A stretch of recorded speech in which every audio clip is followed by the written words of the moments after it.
Exactly.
There are nine.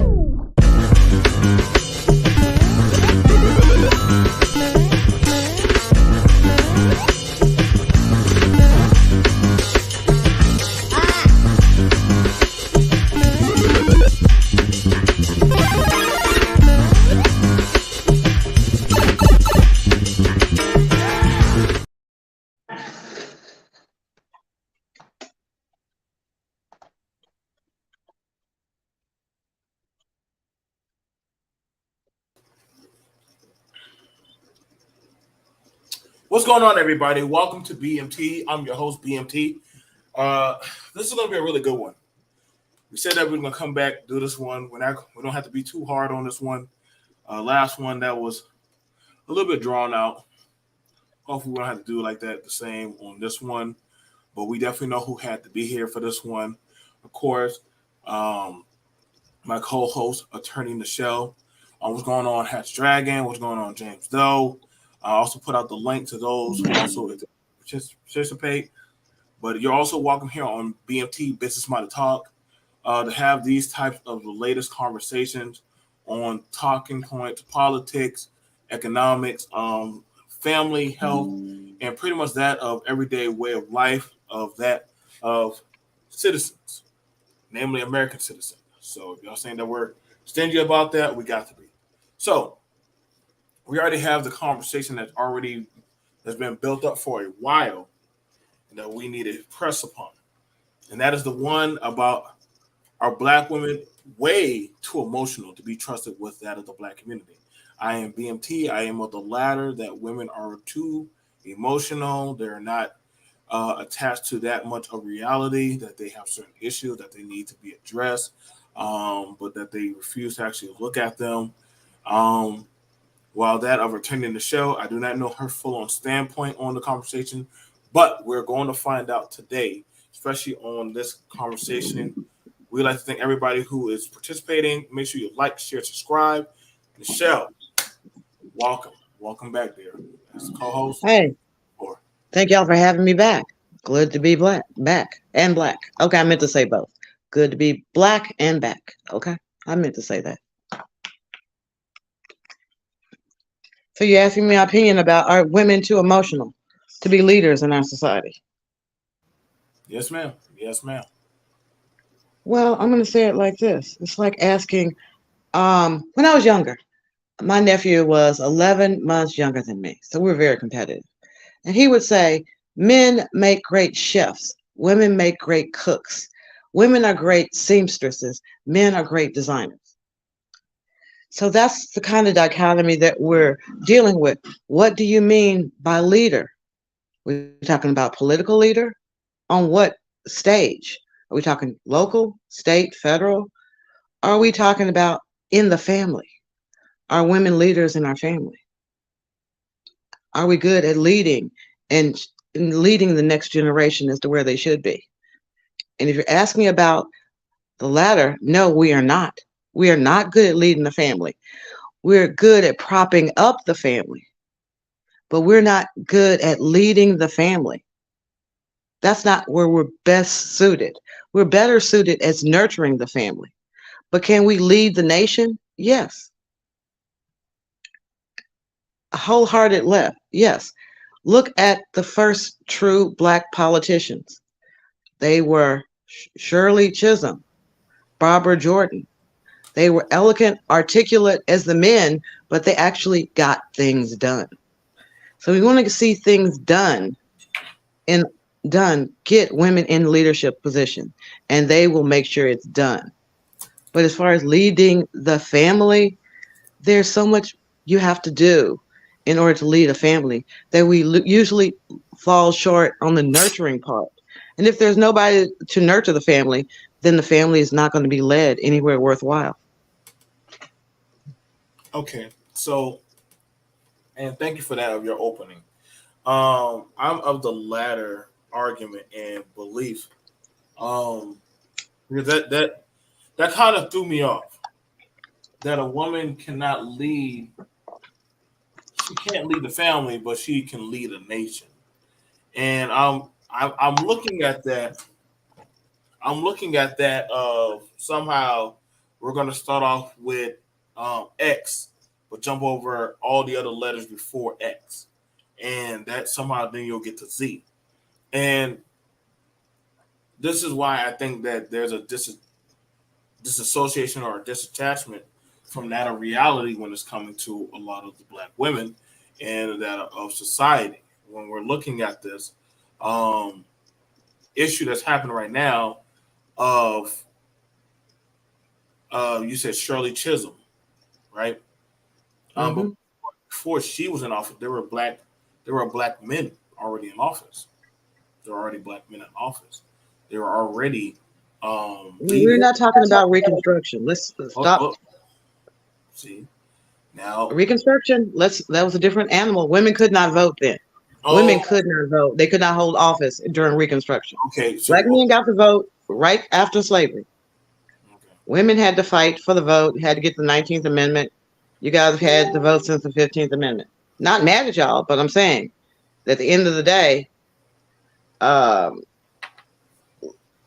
there's a distinction between the time in which women could not vote, neither black women nor white women could vote, and the people that they elected to office, and a time in which everyone could vote, men and women could so vote, and who we elected. Once everyone could vote, who did we elect to represent our interests to but make sure the job got done? hear what you just said. Y'all are horrible at leading. Y'all fail at leading the family, but you Yes, lead a nation. That yeah. is that is You know very, why? that is hold Joe, on. you've been in the military. You've been in the military before. Okay, One of the first things you have to learn in the military as a leader, you have to be willing to order someone to their death. That's what you have to do. When you are leading a nation, you have to that's not be one of the that first things you cutthroat. do. That's not one of the Huh? first things. That's not one of the first things you do is Oh, learn. I'm sorry. I was in officer candidate school. You That's were not. not an officer. You were not an officer's candidate if you could not and would not look at the bigger picture That is and a say, failed leader. That is a failed no, leader. that's what they teach you in officer school. That is what you Wait a teach, second. Hold on. Joe. Wait. Hold on. I can sit there quietly, and this is the thing about it. You're saying that you want to lead, but yet you can't even allow another person to finish their thought process. How are If you? you're How are you leading? Just think about that. You got to get control of your emotions, Michelle. So It's how not can about you? getting control of our emotions. It's called Okay, what? debate. Okay, okay, but here's the thing about it. If you're saying that y'all are having a failure at leading the home, why should y'all think that y'all should be trying to run politics if you're having a failure at being able to communicate with your family? That's a failure right there as a whole. If mind you, they see a failed broken home, imagery says it all. So why are y'all trying to jump that to get say, well, we want the power to make these and make that rules? Like that's Okay, what can that. I go down your presidents pretty quickly? Ronald Reagan, failed marriage, failed relationship with children, sons and daughters. Let's jump on up if we can. Let's jump up one more time and say, okay, let's look at Bill Clinton. Bill Clinton. Bill Clinton, my goodness gracious, he should have had a failed marriage. It was a bad marriage. We all know it's a bad marriage. But he But was that still has nothing married. to do with his leadership style. But he A was still leader, married. as I said, when you want to become a leader, a political leader, you must know how to make sacrifices, not personal sacrifices, but you have to decide who Why not? eats and who doesn't eat. Now, Allocation of resources. It's not like the mommy train, where the mommy train is, okay, I want to make sure each one of my kids are treated equally. That's why I said when women are dragged into the leadership role in the household fails because there's no one with that nurturing balance. The nurturer wants everyone to eat, even if she has to not eat herself. The leader knows he has to eat too, and that at the end of he is strongest has to eat. So he's going to sit up there and say, okay, you're not doing nothing. You don't get to eat nothing. I don't care how hard you worked. You're not as valuable as these three over here. You don't get to eat. Sorry, not sorry. okay. That's a So political leader. hold on, and also I want to also first off, we're joined here by an honorable guest of mine. He's a really good mentor. He has given out many manifestos. He has done a lot of teaching around that of the halls of many different social medias. He has been an activist out there, boots on ground. That of BGS. Welcome, welcome. Thank you for coming to this panel. BGS, I am very grateful and honored that you came through. I would like you to meet Attorney Nichelle. Um, she has literally been doing a lot from BET to different political trains and rallies. I Uh am huh. very happy that y'all too. I'm sure you were listening for a while on For a what's minute, called yeah. For a starting minute, to build up. yeah, So yeah. definitely, but as you already heard, and I'm gonna give the question to you. Mm-hmm. Michelle, let him answer first before you interject. Are black women too emotional to be trusted with the black community? Go ahead, BGS. So far they are. Yeah, I would have to agree with that. They're too emotional. They are, and the way they've been socialized, especially when it comes to their men and their boys. Yeah, they are. They've been socialized in this country to see a family, and this has been well documented in black literature and black feminist literature that when black women see a family as a mother and her children, and not necessarily the man. So the man has always been xed out of that equation. So even when you see it in, because basically Gigi, because I've just been modding for Gigi about affirmative action, right? And they the feminists or the female leadership back then, talk about Shirley Chisholm, right? She cut a deal. She cut a deal with white women, with white feminists. That's how she got elevated as she ran for president. She didn't cut a deal with her black men. She cut a deal with her with white women, and that's been the case since 1964 when white women put sex into the Civil Rights Bill. And they got the lion's share of affirmative action that was supposed to go as according to John Kennedy and Lyndon B. Johnson, and even Moynihan, Patrick Moynihan, who's actually over the Department of Labor.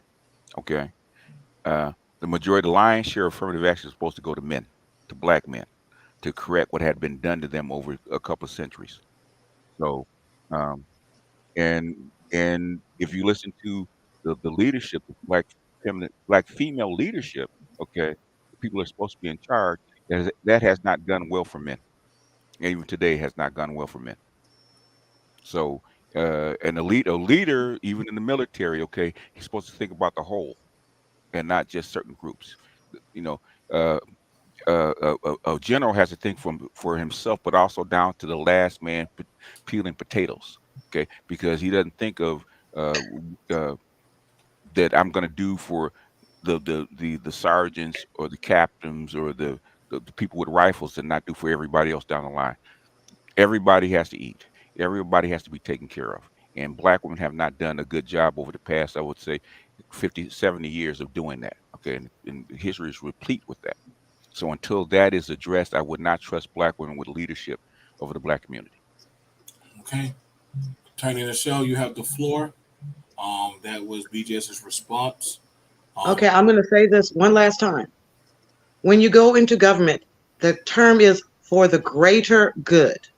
You hear them constantly say that if we cut the budget, we're going to have to do it for the greater good, which means someone's going to get fired.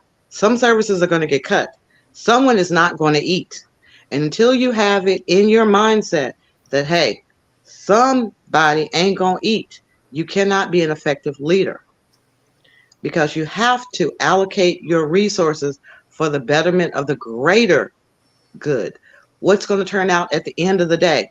You know, the military has always been, that's why you have officers and NCOs and enlisted, because you allocated it according to who actually has the greater benefit for the overall greater good. That when you sit up there and used to have the officers clubs, I don't know if they still have those, but you used to have the officers club because the officers were not supposed to fraternize with the enlisted. Why? Because too much familiarity with someone, you might not be able to order them to their death. And they might not follow you in your orders when you said, go draw fire. Go draw fire. It's a suicide mission. But sometimes you have to do that. You have to sit up there and say, what's the greater good? With respect to black women cutting deals along the way. I don't know if y'all heard the rumor, but the rumor was that one of the reasons why the civil rights movement started wobbling is because white women were brought into it, and it was a way of fucking the man for fucking us over all these years. Excuse the terms, but there was a push on black men. I've had several men who said they joined the civil rights movement because there were so many white women. Dallas was a weird sort of culture when it came to the civil rights movement. They would get dressed up, go into the Walgreens or whatever you called them back then, go into the drugstore, walk in, stand politely in their best suits, and then when they were told to leave, they would leave. We didn't have the dogs and the fire hoses. Why? Because you couldn't get your clothes messed up because you were eyeing at that little honey you saw in the coffee shop that was trying to piss off her dad by going out, sneaking around with a black guy. At the end of the day, black women have had black men's back. Even when we could not vote, we were out there marching for the black man, trying to help the black man with his responsibilities in the community. We have been there, bandaging up the wounds. We've been up there baking and frying and whatever we had to do to keep the momentum going. That yes, if you look at black women aligning themselves for the right of women to vote, they wanted to vote. But at the same time, they knew they were making half the amount of money, if that, as the white women. Black women also knew that they had been ordered to work. When white women said they needed domestic helpers at their houses, there were black women who were married to men in the military who did not need to work, but by law, they were forced to work. Now, bear in mind, black men could vote in those elections in those towns where they changed the laws that said black women could not refuse employment. But black men co-signed onto that law with white men because white men wanted to better their position in their own household because their wives said, something, if I don't get a maid to clean up my house, you're not getting any nookie tonight. Sex strikes will were hardcore with white women during that time. So you had black women being forced into work at a time in which black men had the constitutional right to vote. White women just told their husbands, if you don't pass this law and get me some help, I'm not going to give you any nookie. White Can I men ask said, you? okay, Can I ask you a question? Can I ask you a yes. question? So why was the Voting Rights Act in 1965 important if black men had all this voting power? The Voting Rights Act of 1965 was important because of the way the lines were drawn for electing No, no, representatives. it was more than that. Remember the poll tax and all the other The poll tax shenanigans. was Hold, no. hold on, The hold 26th on, hold Amendment. on. Can, 26th Amendment. hold on, hold on. We know about Okay. about the amendments, but the voting right was to actually ensure that the amendments and the Constitution are actually enacted by force of law, because there was all kind of shenanigans, and I'm sure that BMT's father could told him about shenanigans at the voting polls, redrawing of lines, restricting black men's voting options, even because black women had voting options too in 1965. Why do you think it was actually done? Okay.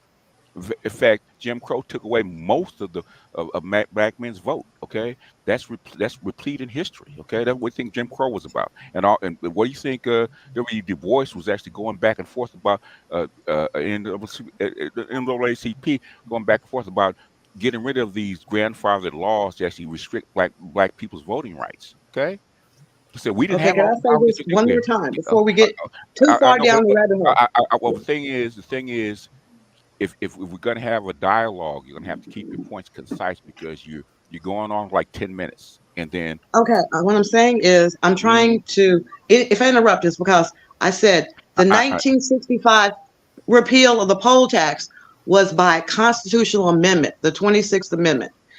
The hmm 26th Amendment was about ending poll taxes and other voting restrictions that, believe but it or not, according to Johnson, he but you're not said that in Texas, but you're not getting my point. Okay, you're saying that black men had all these voting rights and all this voting power, right? If they did that, they would not have need a 1965 Voting Rights Act for black people. Okay, that's what I'm okay, trying to I'm say. sorry, can I say Black, this one more? hold Okay, on a okay, second. keep going, So keep another going, keep no, going, no, keep no, going down the rabbit hole. no, that's not a rabbit hole, okay? What I'm saying is that's a fallacy about black men having all these voting rights. I was a kid. I was alive then. Black men didn't, even until the 1970s, black men didn't have as much power at the polls that you think that they did. Okay, they didn't. Okay, we're still fighting for a lot of that stuff, even today.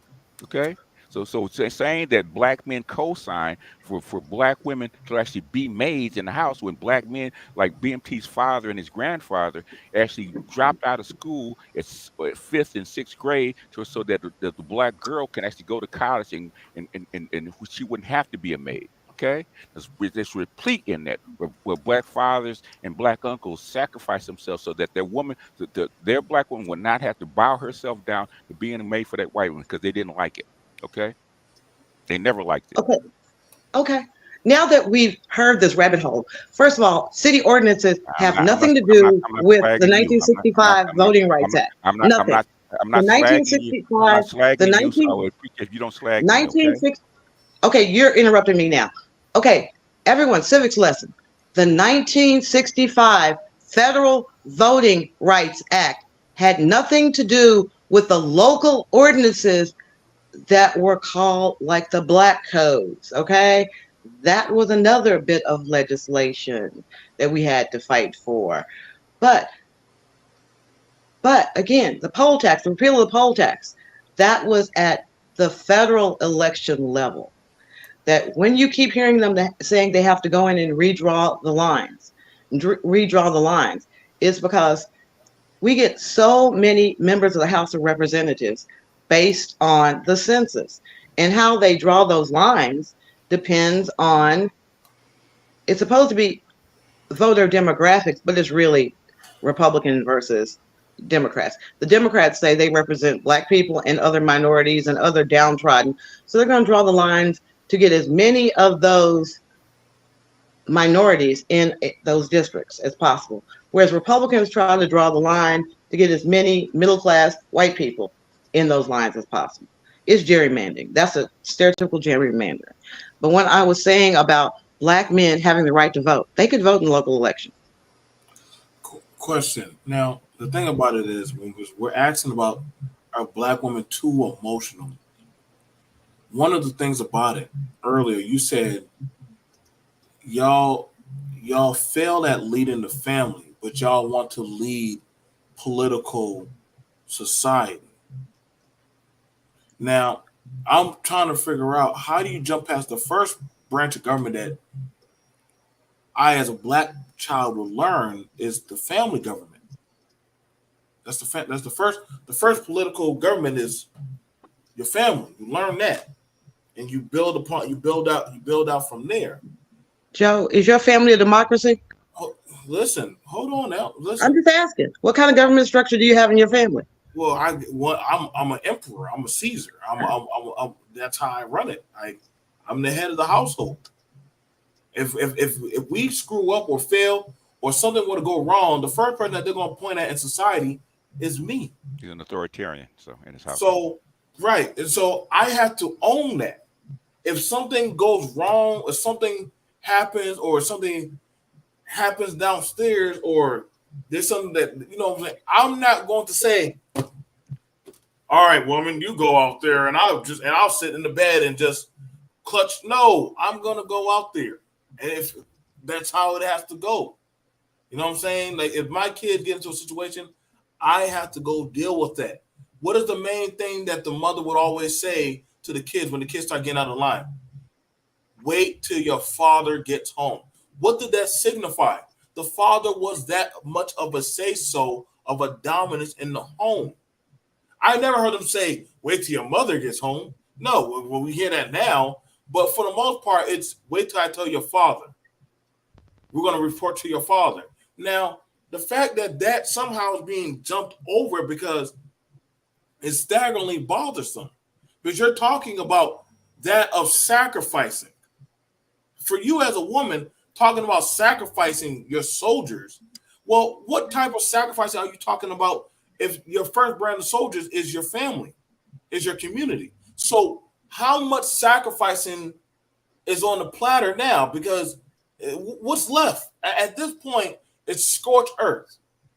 And so and I'm asking, because you're bringing up we're looking at right now, we're here now. We're here now. There's not a lot left. When we look at the schools, when we're looking at the children's reading comprehension, their behavior, mental health, their body physiology now. I mean, God, like at some point, at what point, it's the bragging right to say is we're the most educated, we're the most successful. But then when you look at that of your kingdom, it's on fire.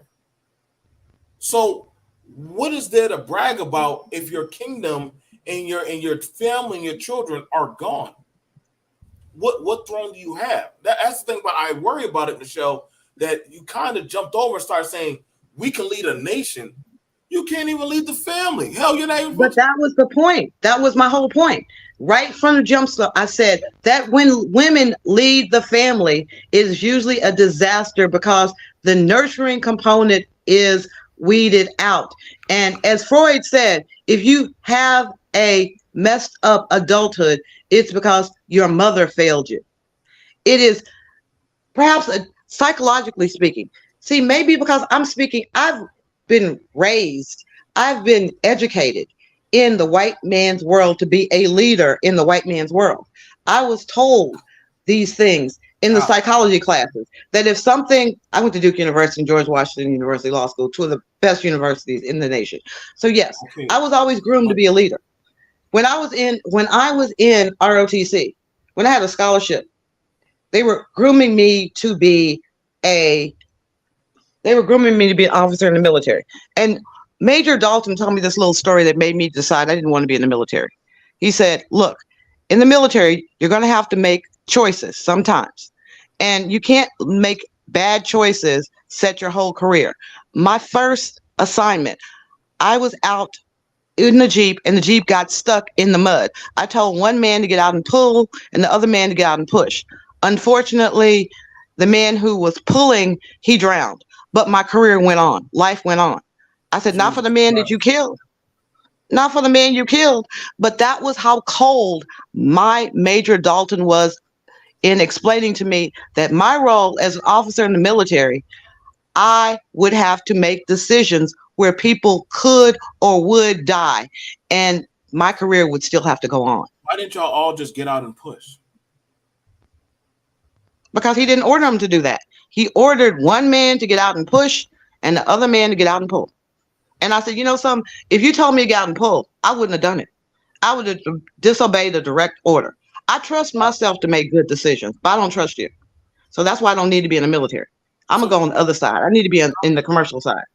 And I'm about to pass over to BGS, but you're bragging about how you went to all these schools and all these acclamations about how you was trained to be a leader in the white man's world. Where was the training to learn how to be a wife, a daughter, a mother? Where was that training?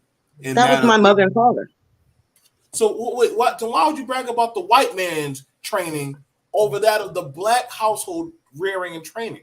Why would you, BJ? Do you get what I'm saying about this? Yeah, I get what we you're had saying. conversations about this before. Yeah. You're bragging more about I was trained at Duke and this and that on how to in the white man's world, but that overjumped that of, I was trained how to take care of my kids, how to do X, Y, and Z for my husband, how to do this braid hair for my daughters. You're more proud about that of stuff you do for the white man than that of the service you do for your own society, especially your own community. Wait, whoa. Let's go back. I said the black women have been frying up food, baking cakes, doing things like that for the community. Okay, you know something? At the end of the day, I can go in the kitchen and bake. I've had black men sit up there and tell their own sisters that my sweet potato pie was better than their own mama's. Why? Because I put love into it. And I also took what my nephew told me, which was women know how to cook. Men know how to be chefs, which was, well, just because there are a lot of women that only know how to cook doesn't mean I don't know how to be a chef. So what I found among the Caucasian men that I interacted with, they wanted a woman who was a good cook. They wanted, that was one of the things on their checklist. They're sitting in law school talking about their checklist for what they want for a wife. They're going to have a wife named Buffy, and then we're going to have 2.3 kids. Black guy, what you going to do when you get through? Young man, I can go to McDonald's and get me a bitch if I want to. We were bitches. It was just a bitch. I don't need an educated woman to cook and clean for me. I can hire somebody to do that. They never thought about like what it would mean to them in networking, what it meant for the education of their kids. That wasn't taught to them, how important that was. And even when they were in law school, people that were trying to tell them how important networking was, how important it was to pick the right mate, they were not well received. But then you have someone like Barack Obama and Michelle Obama. Barack Obama understood the assignment. He found a woman that could relate on both the professional level and on the social level. So Michelle Obama is the quintessential of what it takes for a black man to be a leader. That's the kind of woman he has to have. And Michelle is not sitting up there bragging about how much cooking and cleaning she did for Barack Obama. That's scary. That's literally looked down. That's feminism, but yeah, feminism 101. That is scary. BJ, do y'all brag about doing yard work? Come on. The thing is that because my mother's 85, right? And basically these are taught roles, gender roles taught by your elders, taught by people above you, okay, to actually come together and fit in as a cohesive unit. We obliterated all that, right? So when a guy comes in and says, I can go to McDonald's, I can get bitches, because that's all been obliterated. The roles have been obliterated. So they don't look for the same things that I look for, or that my father looked for, or my grandfather looked for, okay? Go back and look at fences. And when Rose and Troy came together, right? They knew what each other wanted because that's how they were trained. Okay, she needed a man that could work and get her a house that she could sing in, and he needed a woman that actually run that house. That's why you see, like I grew up on the time when, with just like Troy did, you come in, take off your shoes, dad come and take off shoes and hand the check over to mama, okay, so mama could run the house. Okay, that's how we were trained. We're trained in as roles, and we did our duties. Like I said, even this white guy, he was a psychologist. He said marriage is meant for to actually raise children, right, successfully. And you have, and marriage is a duty. Okay, it's a job, it's a role, it's a gender role that you have to perform. Okay, and when you obliterate all that kind of stuff, guess what happens to the union, right? It goes all haywire. So you get all this kind of stuff. So I hear all this feminist talk. But guess who wanted independence first? And it started in the 60s. Black women. I don't need no man, right? I'm independent. I can raise kids by myself. Men are not, black men are not necessary as fathers. Okay, that was in the 60s, 70s, and 80s. Okay, so by the time you get to the 90s, guess what? You raise boys that seen that black women don't need you. Okay, that there are no gender roles. So she doesn't need me, and I don't need her. And we have taught, and mamas have taught their boys to be a good old fashioned feminist, right? So there are no gender roles. So you're gonna learn how to cook and clean just like your sister does, and she gonna learn how to lead and all this kind of stuff just like you do. We're gonna obliterate gender roles because guess what? Black women were not happy with the role they were in, and they stopped creating and teaching wives. And that's why I tell black men, okay, if you want a wife, a traditional wife, you can't find them here. No matter what color she is, you need to get on a plane back where they still make them and produce them. These children and people are socialized into their roles. Okay, marriage and is not a God-given right. You have to be trained. You got to be socialized to fit into those roles. And men are actually shamed for trying to fit into those roles, but women are not. They're not anymore. They taught to be that boss, that BAB, right? Boss ass bitch. Okay, that's what they're trained. But white women, we guess what? And Gigi said the same thing.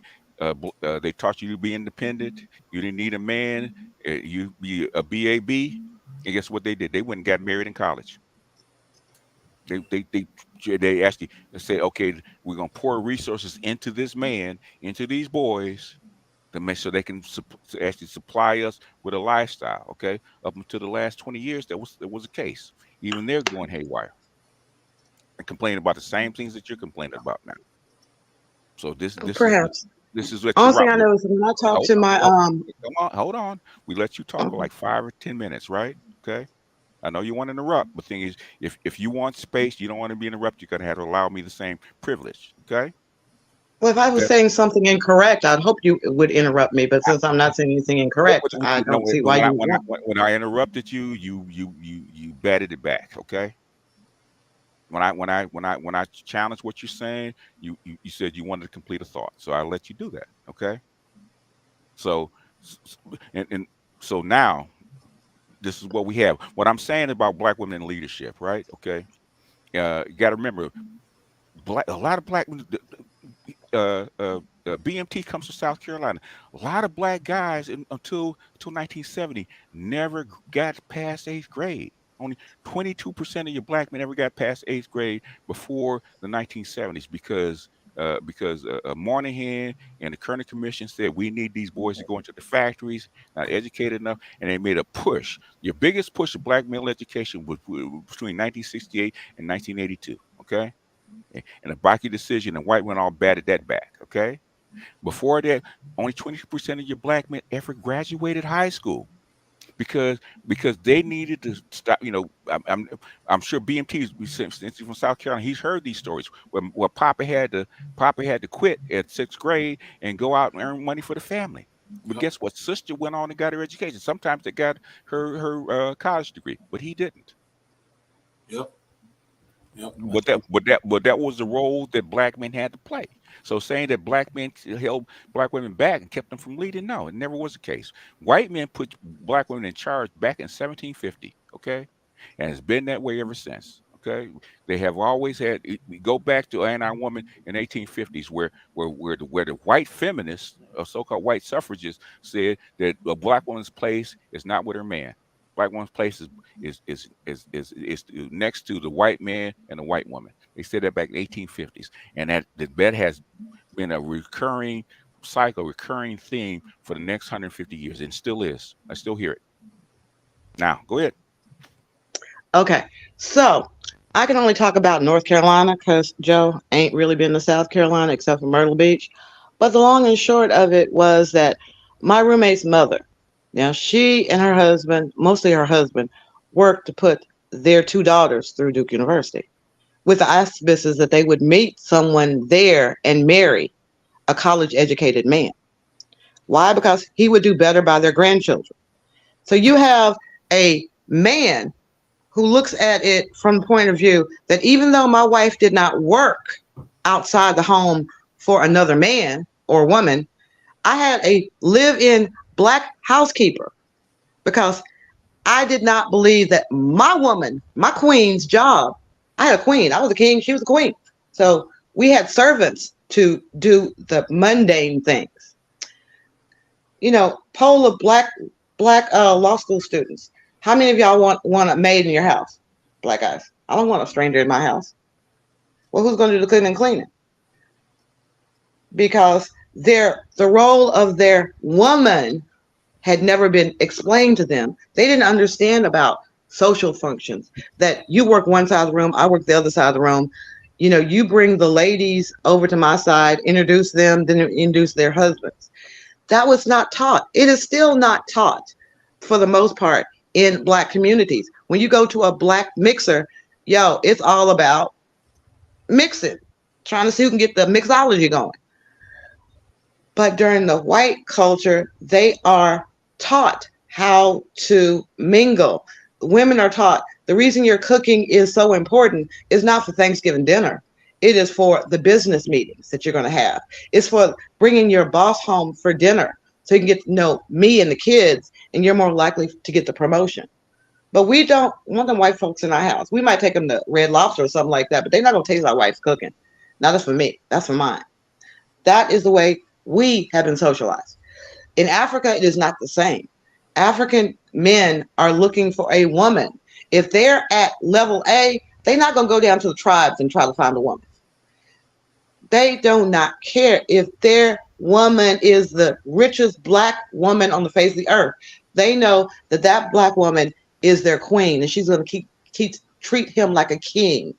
That he's not upset that she has to deal with work responsibilities at a certain time. He's not going to get upset with her because he's going to trust her enough to know if that really is an emergency or if she can delegate it to somebody else. There's not that kind of ego. But Black men know that they're in charge in Ghana and Nigeria because the law has. And you know this how? I've studied the Ghanaian Supreme Court ruling that says. Have you been there? Yes, I've actually been to Nigeria. I've been engaged to two Nigerian men twice. Broke up with one and then got engaged to the other one at a different time. And for the vast majority of men, guess what for the vast majority of families, guess what women have to do in their household? But that's the vast majority. We're talking about leadership. The vast majority of people are not going to be leaders in or outside their houses. That's where we keep getting all up with this confusion about leadership. Leadership on the political table is one thing. Leadership in business is a slightly different thing. Leadership in the home, if there's not a man present in the home, you're going to have to lead, but at the sacrifices of the nurturing that you normally would have, because you got to make choices. Okay, let's talk about a leader. A leader is supposed to do what? Solve problems for the vast majority of people, right? If you're going to lead a community, right? Okay, so they're supposed to solve problems. Okay, so are Black women solving problems for the other half of the community? I'd say, what's the problem? What is the problem? Okay, Black boys, only 10% of Black boys can read a reading level. And it's been the case for the last 10 years. What if Black women hold 4 out of 5 leadership positions, political leadership positions, whatever they done, that should resolve their problem. I know here in Texas, you have a lot of Black women who are tutoring for the community, and they're tutoring for their kids. We have a lot of kids that are graduating, including my kids that graduate from high school at 16. Okay. While breaking. structurally, the vast majority of black boys uh, are behind, and that's well known. That's been well documented, right? And black women, and this is not new. This has been for the last 40, 50 years. Okay, But when we black have women, more black hold men in on, college now than we do it. because your population is bigger. But guess what the percentages are of black men versus black women in college? Is it 50-50? It depends on which level. No, Bachelor's no, at all. degree. No, I'm talking about period. You can go down to AA degree. Okay, you go down to AA degree. We see this stuff spit out all day long. It's 3 to 1. It's 3 to 1. So over the last 40, 50 years, have black female leadership done anything to actually resolve this? Have they? It's their job. If you're in leadership position, you're supposed to solve right, BMT? If you see a problem, What did I because say? Most black women, 75% of black women are dealing with 75% of black women are dealing with being leaderships in the household, which means that they don't have the time to be the nurturer, the one that sits down and reads to the kids. Because why? Because mama is sitting up there doing the bills, sitting up there trying to get the bills, trying to get the practical things together, get clothes together for tomorrow. You know, leaders don't make excuses. it's not excuses. It's called, Leaders don't make it's not an excuses. excuse. If you sit Leaders up don't there make and say, excuses. we don't have the budget for this, that's not an excuse. That's a fact. If there are 24 hours in a day and you have to do time management, Leaders don't then make that's not an excuse. excuses. That's just a reality. If you Leaders don't only make have 24 hours in a day and you don't get something done, you just don't get it done. The choice on what you have to do between the hours of 6 and 10 o'clock at night, or 6 to 9 o'clock at night, you got 3 hours. Your choices at that time. If there were two parents in the household, there could be a division of labor on We're everything not, that needs to be we're done. not talking about. We're not about to talk about the household. We're talking about when people that have been put in a leadership position. Okay, congressmen, school board, mayors, basically, what is it called? City council, all that kind of stuff. Those are leadership positions. Okay, and these are women that have grown children. And thing is, what problems have they solved for black men? Okay, because we see grants and we see all kinds of programs and stuff like that for black women replete. Okay, resources being poured into black women. How about your men? But you complain about your men when they don't, when they're not up to snuff. How come? The problem is not You the know women. The something? problem is I need some facts and figures to go with what you're talking about, because it's like, hey, you know something? When I was growing up, my daddy had to stop working. Guess what? okay. When I was growing up, my grandfather had already gone to Well, college. well, Why? well, Because well, his maybe father, his father, his maybe I'm father. in the wrong room. Okay, maybe I'm in the wrong room. I thought we were already educated on the facts, figures, and the problems. I guess not. So maybe No, now. you're bringing up all these things like 1850. No, Black women aligned themselves with the white people. We you, did not get the right to vote first. For us aligning ourselves so with, why did black men get the right to vote? because they were men, and during No, that time, no. Go. You know where what did they call it? What did they call it? Suffrage. Okay, a male suffrage. When did white men get the right to vote in this country as a regular white man? When did he get the right to vote? it was sometime around the 1850s when they 1840. removed the stigma of you not being able to vote until you had owned land. And yeah. In other words, the social contract that the men all over the world didn't get the right to vote. Universal male suffrage didn't happen until 18. I think it was 1842, and I think it was a small country in Europe. I can't remember the exact country right now. But the thing is, so black men did not get the right to vote until what? 15 years 1865. later. 1865. Okay. Because they fought in the Civil War. They fought for it. Did women fight for their right to vote? The reason that they got universal suffrage in Europe is because men had to go serve in the military and protect the country. They fought for it. That was the deal. That was the deal. Okay. So did women have to go out and bear arms like men did? No, we were not subject to the draft but they could volunteer, which my grandmother did. In other words, you weren't subject to the draft. And at the time, remember Remember the Equal Rights Amendment (ERA) in 1976? It failed. Keep going. It failed. Why did it fail? And, Because there are a and lot of women out there who believe in one thing. We know one thing, that without the woman to breed, that our population will go into severe decline as it is doing right now. what's the That main reason that white women, did not co-sign with ERA? There's one good reason. Do you know what it is, or you want me to tell you? didn't want to get drafted. They didn't want to If get it's drafted. voluntary, that's fine, They but we did did not not want to get want to. drafted. They did not want to serve and be drafted into a conflict like men did. That's why it failed. Okay. Same reason they didn't get the right to vote the first time. Then they just weren't even allowed to. They were still considered property. No, it's not. They weren't considered property. Okay. Read the slaughterhouse cases where the woman said, challenging the 14th Amendment, saying that the 14th Amendment should give her equal status, that she, who was an heiress, wanted the right to vote. She did not want to have to assign her property over to her husband, but that was a law at the time. She couldn't vote about the laws because she was the property of her husband, and all of her property became his property. If she was married, she didn't have Right to at marry. that, yes, she didn't have to marry, but she was married at the time she inherited her property. And when the man died, guess who inherited the property from him?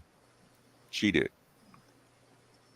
No, Okay. it went to her son back then. It went to her son. No, She she did. was considered, women still could not, as a widow, up until about 1920, if you were a widow, you could not enter into an agreement on your own behalf outside of super basics, like, okay, well, I need a place to stay. Are you renting a room by the night? They could not buy a home. Women, it's always a possible. Women were allowed to own property because black women actually own slaves. So they're white women. They own property and slaves. Okay, even back then. I have this question that I was, because as I listen to this, I'm trying to ask the question because we're looking at the trajectory of this asteroid for what's going on with the women, with the BLM, with the schooling, with the policies and politics. I would want to ask, what has honestly worked within that of the favor of the family? In other words, the structure of, we got to remember, the family, even though it's the tribe is actually the basic structure. It's really not the individual family. Okay. And the reason you have a individual family, man and woman, is actually raise children. Okay, according to the environment, you have to produce, 4, 5, 6, 8, 9, 10 children for the tribe, for the group, right? They need a mother and a father. That's why they were put together. Even today, okay, they're put together for that, right? But what has taken over from people is actually machines and technology, right? Don't need as many children. Okay, in other words, when the machines came in, the fertility rate of a black woman was like the 9 or 10, white woman was like the 8. It dropped to 2 and 3 by the beginning of the 20th century, right? You don't have the need for as many children. The structure that's built for that will die. That's what's been happening over the past 20 years. It's dying. It's not needed in this environment anymore. That's why you see when within this post-industrial environment spreads to other places like Colombia, like Costa Rica, like South Africa, like Korea, like China, like Japan, right? You see the fertility rate drop. Okay, you see single motherhood rise, like South Africa has a 60% out of wedlock birth rate in South Africa because of the infrastructure that China has put in it over the last 20 years. Okay. So these structures that we see, the structures that we build, are actually artifices to actually solve a problem. They're actually institutions and instruments to actually solve problems. When the instrument is no longer needed, it'll start to fade. That's what's happening with marriage.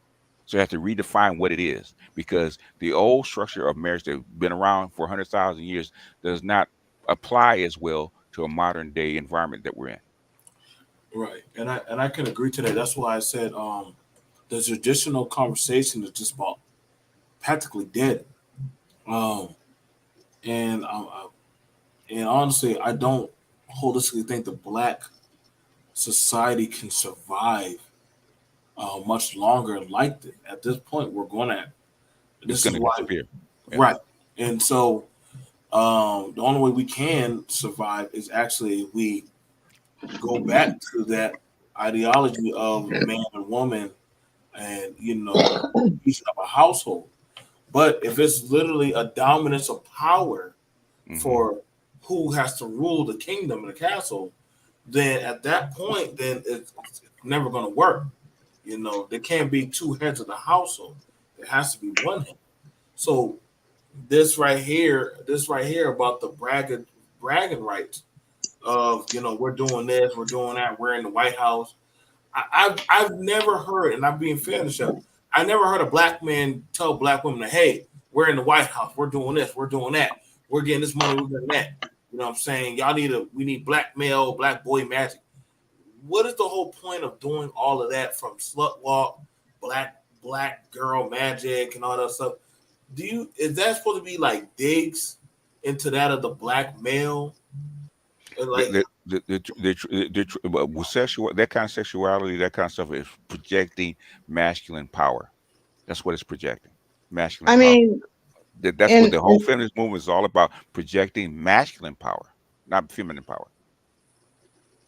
the whole ideology. Now, if I'm sitting up there talking to, I'm going to say it like this. When I'm sitting up there talking to elected politicians about planning for, how many elementary schools do we need in this area in the next, 10, 15 years? They're planning on it.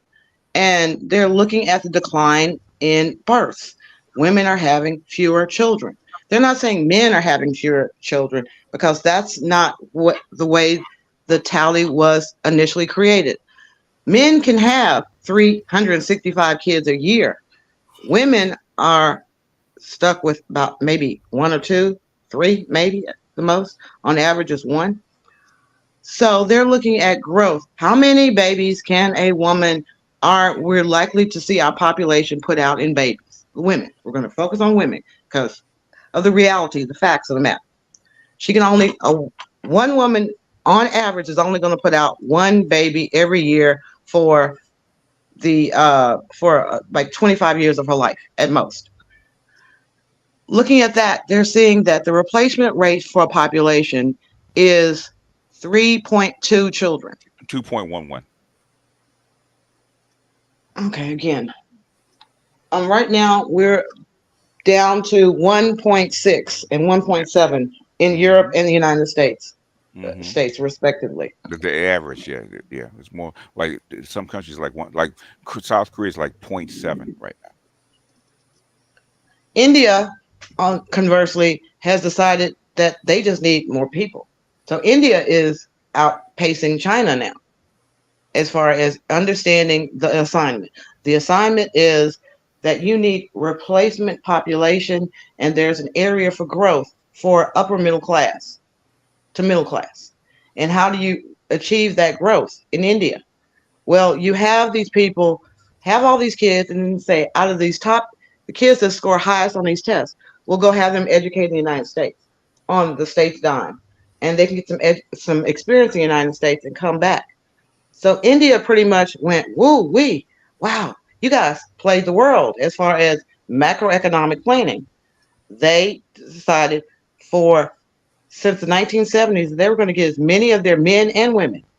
They wanted their educated women with their educated men. Why? Because India still believes in what do you call them? Planned marriages. Your parents still decide who their kids. Yeah, in other words, arranged marriage. Yeah. Arranged marriages. And don't get me wrong, the mothers are the ones who do the bride burning in India, still to this day. The role of the mother is to make sure that the bride is what they said she was, and that she brought the dowry that she was supposed to bring. But millennial Indian women actually bucket against that system, though. That's wouldn't you fight against that system if you knew you might get burnt to death through no choice of your own? You didn't want to get married. You never met the guy, and this crazy woman could set you on fire, and your family would let you. Of Well, course, these women are backing. with the, what did Thomas Sowell said? That's the only thing I agree with him about. Right? There's no solutions, only trade-offs. What trade-offs are you willing to accept? There's Right, and trade-offs. that's why the men, Indian men, they do understand. Their wives have always, even if you had the best dowry trade at all, if your Indian wife did not like that girl, she'd burn all that shit down. Burn it down. Just burn it down. Nigerian women also are like that. They do. Their weddings are very similar to the Indian weddings. Is there's a tent where the bride waits with the dowry, and then if the mother comes out and says everything is good, then the bridegroom comes in with the So, stereotypical so, so, clothing. so, what are the positives of arranged marriages and versus the way we do it now? Hmm. I think it's One versus much the more other. positive. It's much more No, no, positive. no, no, no. Wait. No. In other words, what is the difference between them? There's positive and negatives. Okay. What are the Because positives in one, arranged we all marriage? know that, we all say it all the time. If I knew back then what I knew now, I know. that with age comes wisdom. And when you're Okay. young, it's called the expression young, dumb, and full of But cum. but but I want to answer though. I want to answer. Okay. And I Wh- did. I wh- said arranged No, no. marriages are working better. Why are I they think that was working the better? first. Why are they? I Why said do they they're work working better? better because of wisdom. No, no, no, no, Wisdom. no, no, no. They work better because one, the family actually enforces it by arranged marriage, both sides of the family. Two, the divorce rate is very low. Okay, Now you can decline in both India and in Pakistan. Those are two countries I know about. You can you you, decline a marriage. you can Girls now. do Bef- decline. Yes, You, they you do. can They now. may get And you. and, it, You may and get. You may have some fathers who believe in the honor killings. If his daughter declines the marriage, he may yeah, feel like he has to do an honor killing. But girls run away. Girls refuse. they're passing laws as we speak in India to eliminate most of that. Most of that is already gone by law. Most of it's already gone. You can't do that anymore. Most of it's by Okay. law. That's why it's very rare now. And that's for the last 20 years. That's been declining. It's almost gone.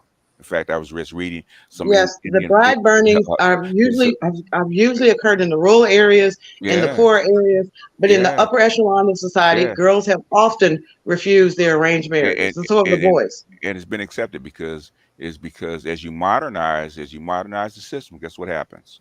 Women have more rights and they have more independence. Marriage was always an agreement between men and women. And when And women you don't have need it, when women don't need it anymore, guess what they do increasingly? Not enter you into have it. a lot of young girls in India who say they want the love marriage. You have a lot of women Oh, really? who are Where did love marriage come from? Where did it start? Did it start in India? Where did it come from? It okay. started in the You West. have a lot of young girls now in India who are looking for the love marriages. Like the women in Europe wanted love marriages, but they had arranged marriages. If you were upper middle class, upper echelon, I should say, upper echelon, your marriage was dictated by your father and mother. The circumstances of your birth Hmm. dictated who you could and could not marry, who you had Hmm. to marry, and who you just could And, not and marry. of course, because you actually consolidating power in families. So your marriage is not a marriage; it's actually a contract. It's a At that Yes, level, it's different. you're right. And so when you get these kind of things, you have the world now looking and the government's going, okay, we have to figure this out. Because when I was in Germany, the government was trying to increase the population because Hmm. couples were not having children in the Hmm. 90s. They were not having children. Why It do you was think that was? people when both people have to work. When both people have to work, neither one wanted to take off the time to raise a child. And many women did not think it was fair that they would be fired if they showed up at work pregnant because of liability concerns. We have Okay. several laws in the United States now to try to protect women during pregnancy. But even with the laws in place, even with the programs like the off ramp program, But and I'm going to tell y'all, for off hundreds of ramp years program. they accepted it. For 100 years they accepted it. So why the change? The off ramp program, women have decided that Okay. people with master's degrees, PhDs, JDs, a doctor, MDs, they did not want to have to work like a girl that had,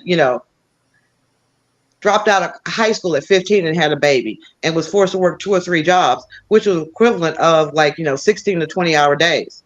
They didn't want to do it.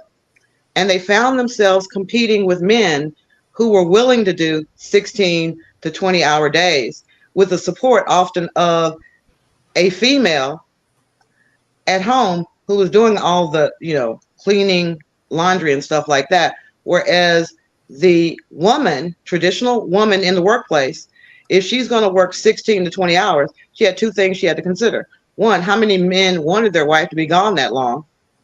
2, how many kids could afford their mothers to be gone that long?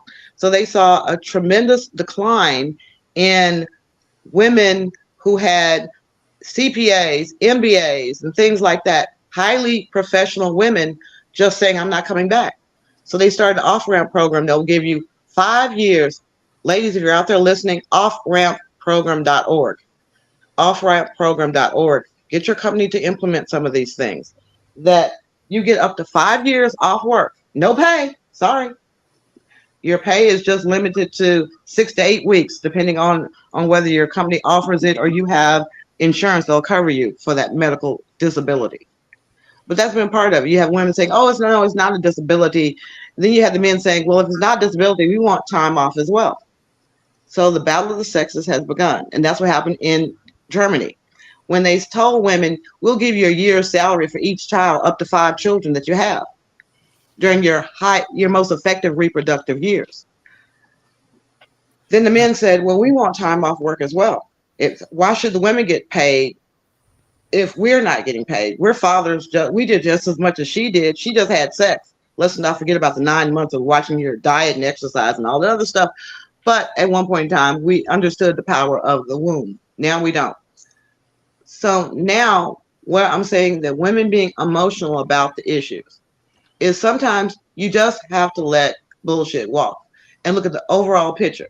If we're sitting up there now in America and we want to talk about, things like how many Black people are in college, how Black women are doing when they come to college.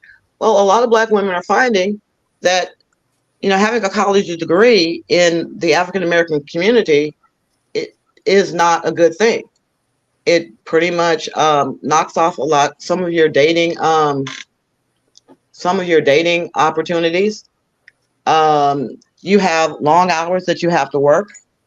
And if you are sitting up there with a man who doesn't understand your industry, I don't care what industry you're in, but if you have to devote time to that industry and your man does not understand the time you have to devote to that industry, you're going to have a conflict.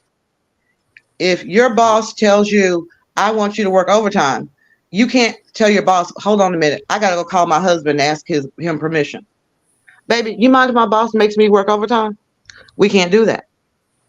Why So can't you? once, huh? Why can't you? Because I fired a bitch when she did that. And I know my girlfriends have done the same thing. You will get fired. A man can only have one master, and a woman even less than that. It comes down to, if you are out there, and Joe, in the military, if they tell you have to, you have to PCS or PCS, whatever, you have to boogie out. You can't tell them, wait a minute, let me go ask my wife. Now hold on. Let me clarify that.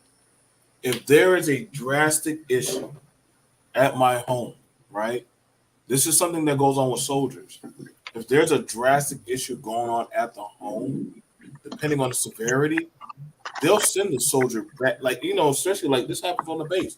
Soldiers, I had it where a soldier, listen, man, my wife is having postpartum depression. Right now, she's not doing too well. She's crying on the phone. I said, hey, stay on the phone with her. Hey, you 2 guys cover for him at the front desk. Let's get in this car. Let's get to your house. He didn't come back to work for like 2 weeks. His family was more precedent because the main reason why he signed up and was doing what he was doing was to provide for his family. You understand? If my soldier's mind is always on, I have to worry about my woman possibly taking her life or having mental breakdowns, which is postpartum, guess what? He's not going to be a functional worker. So I'm gonna have to. Guess what, bro? We got to get you there, back to the house. Got to have you sit down, X, Y, and Z. Now the thing about it, and I got to be for real. Yes, are women in the workforce? Yes. Is it causing ramifications in the household?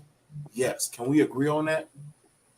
I can, if y'all can, because I've set up there, like I said, you're talking about the Family Emergency Medical Leave Act. That is a federal law that covers both civilians and military members. That if you have a medical leave emergency, your gentleman sound like he had a medical leave emergency. This was not I need to call my wife and ask permission. That I've had a secretary that told me that she had to ask her husband's permission before she could work overtime. So she got fired because I didn't need anybody who had to ask somebody else's permission to be where I needed them to be. So I found somebody else who did not have those issues. Now I'm sure she found another job. That's fine. But that's the way the market works. But I want you to think about it. You as a woman, look how cold and calculated that was, right? That's why I'm a leader. Okay, now look now, but are you an efficient leader? Yes. How are you an efficient leader? Your employee told you there was something going on at their home. Now, no, she did not. She said she had to ask her husband for permission to work overtime. I didn't have time for that. I just told a temporary agency. My boss was depending on me, and so was everybody, all those 400 other workers. They were depending on me having things ready for court the next day. If she couldn't be there for the other 400, then go with your husband. Go be with your husband. I had to do the greater good.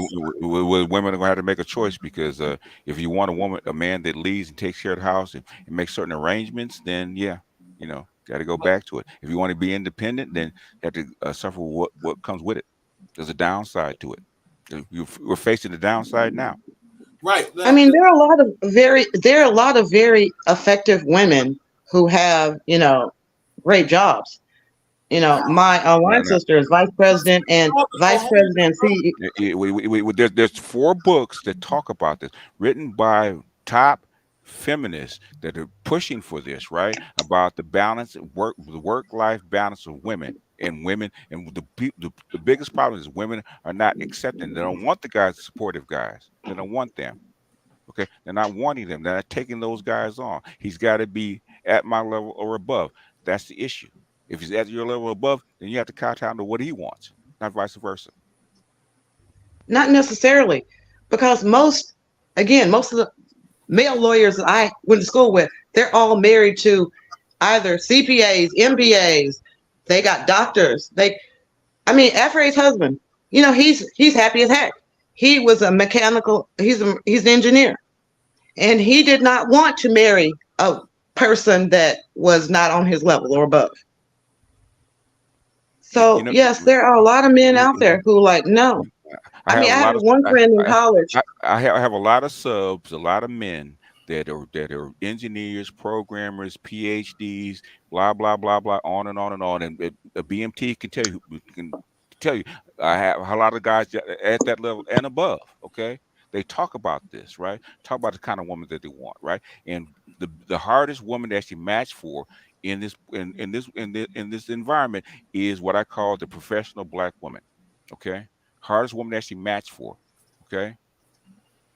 And Rebecca Lynn Pope said the exact same thing. Okay, either she's going to have to find a husband that was willing to he's willing to actually accept her the way she is and bow down to her, or he's going to have to get a woman that's different. Okay, because if you're going to get a professional woman, that's what you get, and the hardest woman to actually match for. That's why the marriage is actually descending as we speak. Right. Okay. Like I said, it depends on which I guess I should say which type of man and which type of woman. Because what I have seen that most educated men want an educated woman to raise their child. They want to be educated and nurturing. So when they're looking for a wife, They're not just looking for a woman. They're looking for a wife, someone Mhm. that they're going to be with for the next 40, And 50 years. that woman has to sacrifice. When daddy says she got to be home, she got to be home, and they got to arrange for that. So I mean, she's got to sacrifice for that man. Right. It's called sacrifice. You speak so much about leader, right? But that's part about running a household is sacrifices. And And again, y'all keep saying these All crazy right, things like all right, when daddy all say, right, when all right, daddy all say. right. well, wait a minute. Okay. Wait a minute. No. Listen, Okay. listen Oh, what I okay. just said. Okay. Got Listen Okay. what I Okay. just said. Okay. Okay. Listen what I said. Y'all keep trying to See, y'all keep trying to you just say interrupted. You home just leadership, interrupted. home. If you Let him can't finish lead, his thought. Let him finish his thought. Okay. You Now, just took over his are you thought. interrupting me on behalf of Joe? When Okay. Joe and I have this room all the time. We don't need your help. Joe know Okay. how. Okay. We All don't need right. your Fine. help. Stay in your lane. Stay in your lane. You're not the host. okay. So one of the things about it is this, Michelle. Okay. You're saying that literally the woman needed to check with her man about the situation of their family. You I just didn't say that, Joe. I didn't say that. you said you fired her. She said she had to ask his permission to work late. Her little That's boy, checking with her. That's Joe, excuse me, Joe, she had already gone and picked up. I let her leave work. She came back, You didn't say on. had her child with her. She had a child with her already, but she wasn't calling about condition of her family. She was calling about whether or not her man was going to allow her to work overtime. Well, I mean, Michelle, think about it. She has her kid with her at the job site, and Yeah, right. now she's I'm doing as much also as I there can. working while there's a child in the office late night. So where is the court? And mind you, you're a woman, and you are least empathetic about that. Of hey, you know what? Hey, let's see if we can get in touch with his husband so that way he can get the child or something like that. That never crossed your mind as a leader? You know what crossed my mind is what she actually articulated to me as a leader. I waited to understand the situation. Man. I waited to understand the situation. And so when when her husband came up there and said and begged me to give her job back, and I told him no. I said, look, it's this simple. It's just this simple that she has a job to do. Sometimes I need her to work. I need whoever's filling that role to do overtime. Why? I said, do you think for 1 second I don't have a man at home as well? I got a man at home too.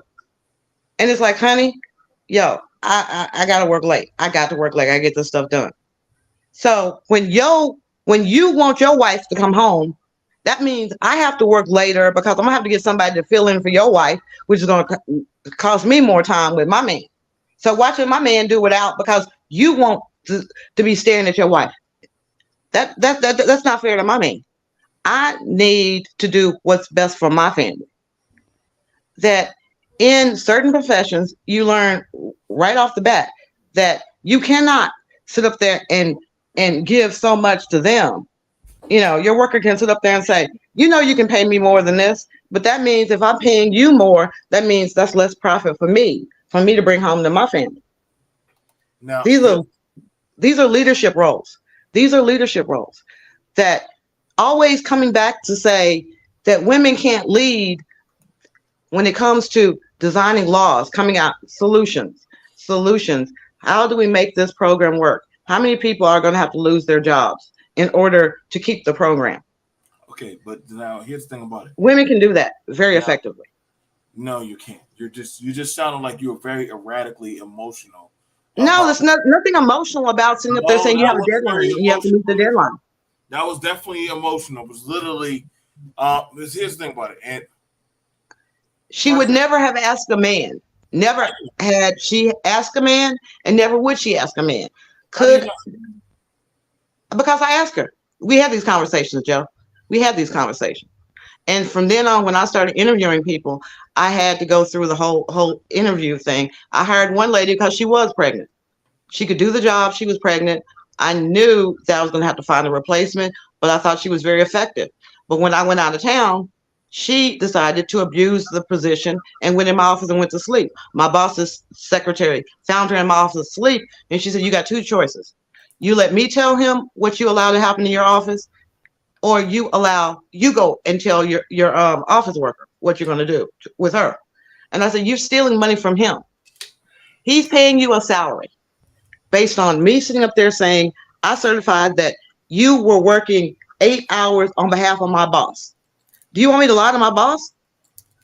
If he finds out I'm lying about how hard you're working for him, he'll fire me. Is that fair for me?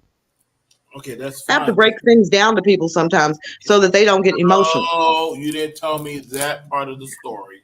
That was another lady. Joe, I've been hiring and firing people for years, over 25 years. So now I believe you. it's not You're a whole ice queen, ain't you? It's not always an easy decision. It's not always an easy decision, but sometimes it's just, you gone. This got to be done. You're gone. You can't do it. Goodbye. But what do we have? What I've heard from black men, that when they get in the position in which they are hiring, they often do not come back to the black community and tell them about jobs that they have at their facility, because if the black guy's like, yo, man, you my boss, you're going to let me chill, right? It's a bad reflection on them to their bosses. So they have to be harder in not hiring black people. When before they would sit there and go, yo, man, come up here and work with me. But because they realized they couldn't make an emotional decision about hiring, they had to learn that if you make an emotional decision about hiring, especially when you're not signing the paycheck, you can affect your own family. That is why I said black men often are not good at leadership, is because they fall victim to the community mentality that says, oh man, come on, you owe us. Women are not as pushover when it comes to getting food on the table. When they know that it's between that man, that master, that boss. So you're telling me that y'all are pushing over the white man, over all these groups, you're somehow bogarting y'all way through, when literally y'all use more state and federal assistance. So how are y'all pushing and bogarting y'all way when y'all use the system to make a way? 33% of black families are on welfare. One third. That means the majority, 67%, are not on welfare. You shot your shot and you failed that shot. You shot your shot. No, I didn't. Look it up. Shot. Joe, I ain't lost my shot. Y'all lost y'all damn mind when y'all heard affirmative action got pulled away. Y'all lost that damn mind. Y'all know damn well, affirmative action is gone. Now, who's that made for? It wasn't for no damn black man. Who's affirmative action? Your brother just said it was. Your homeboy just said it was. He just said it was, Joe. Who got affirmative? Listen, I'm talking to you. You're talking to me. You said you want to have it with me. Now, the affirmative action, y'all were using that. Where is that a lie? I'm not saying we weren't. I'm seriously not saying we weren't. Okay, what is the percentage of black households, black ADOS households in poverty? Last I looked, it was. Let me see. Black. Let's just call it up. Out of 5, how many black households are impoverished? It's supposed to be 30. It's supposed to be 33%. So 33%. So we're looking at what we're looking at. 1 out of every 3 are living on welfare below poverty. Okay, so 1 out of every 3. All right. So that 1 out of every 3. And of those 1 out of every 3, how many of them are living on this? How many of them are living in that of a systematic household? Pretty much you can't be on. Pretty much, I'm saying there are exceptions, but pretty much you cannot be on welfare and have an able-bodied man in the house. No, you can't. And if you have children under the age of, that's a lie. You can get welfare and have a man in the house. That is a lie. I said able-bodied, because then you have these new work requirements under Trump. I haven't looked under Biden, but the new work requirements are. It is based on your household income. They look at the number of bodies in the house and the gross amount of income that is being brought into the house. Right, but you also have the idea of under. Excuse me. I don't do family law all the time. But you do have Right. underemployed. If they decide you're underemployed, then that will be taxed against you. If So you're that's why you get a lot of brothers coming into court saying, I'm not working. How come they still making me pay child support? Because you're underemployed. We're not talking about child support. We're talking about. No, I'm saying on welfare, they also have a line for underemployed, that if they believe you're underemployed, Okay. then you may not be eligible for welfare. Hear me out what I'm saying. Because you use the bit about you can't be on welfare and have a man in the house. And that's false. I said able-bodied man in the household. You can have that man listen, you can have a man working at a grocery store in that household, and if literally that woman says, hey, I'm applying for food stamps, what they're going to do is pull out a system calculator on how much the household income is and say, how many kids y'all got? 2, 3? Okay, 2 or 3 kids. All right, man, woman, how much is y'all income? Oh, wait, y'all got. You know, I just defended a family that the guy had told her that, and she went and got That ain't got nothing to do with this. That ain't got nothing to do with she welfare fraud. She got hit. That black woman's in jail now for welfare fraud because she was married to that guy that had all that money. Well, good for her. She abused the system. That's abusing the system. She said he wasn't giving it to her. He wouldn't give her money to buy food. They said you should have left his ass. You can't be in a household with a man making that much money and you applying for welfare. Michelle. And receiving it. Michelle. If you're going, listen, here's one of the issues is you can't brag about saying that you're the leader, you're a cold calculating mofo. And literally your ace is literally that of a system made to handicap. Joe, you're talking about 1/3 of the black household. That leadership usually comes from the top 10% anyway. So why do we always, as black people, when we talk about leadership, we're like, you can't lead because the most of us are doing pretty badly. Well, most of white people are doing pretty badly when you really think about it. We're not talking about white folk. We're not talking about white folk. We don't give a shit about white folk. We're talking about. I'm just saying they come into the whole equation of determining what's a good household and what's a bad household. I'm getting fucked about that. You got the feedback. So no, we're not talking about the white man. We're talking about that of a black woman and a black man. You don't need to tell me about that white man, because guess what? That is not my problem. I don't give a damn what the white man got going on. It's not my fucking problem. Now I got a question. I'm asking, and I told you, are black women too emotional to be trusted with the black community? I said no. I said no. Okay, so you agree with me? I said black women are not too emotional to be leaders in politics and business. So we can look at Chicago. That's a black female leader. That's a shit show right now. You want to go pull up all y'all black female leadership right now? Or we can go look at all the stuff going on right now. Call out a black female leader right now. Angela Alsobrooks. What state? Maryland. Maryland right now, the kids are stupid. And the school system. Not where she lives. She lives in Prince George's County, where they have the highest net worth of African Americans in the United States. So she lives with the bourgeoisie? She's the AG. She's AG in Prince Williams County.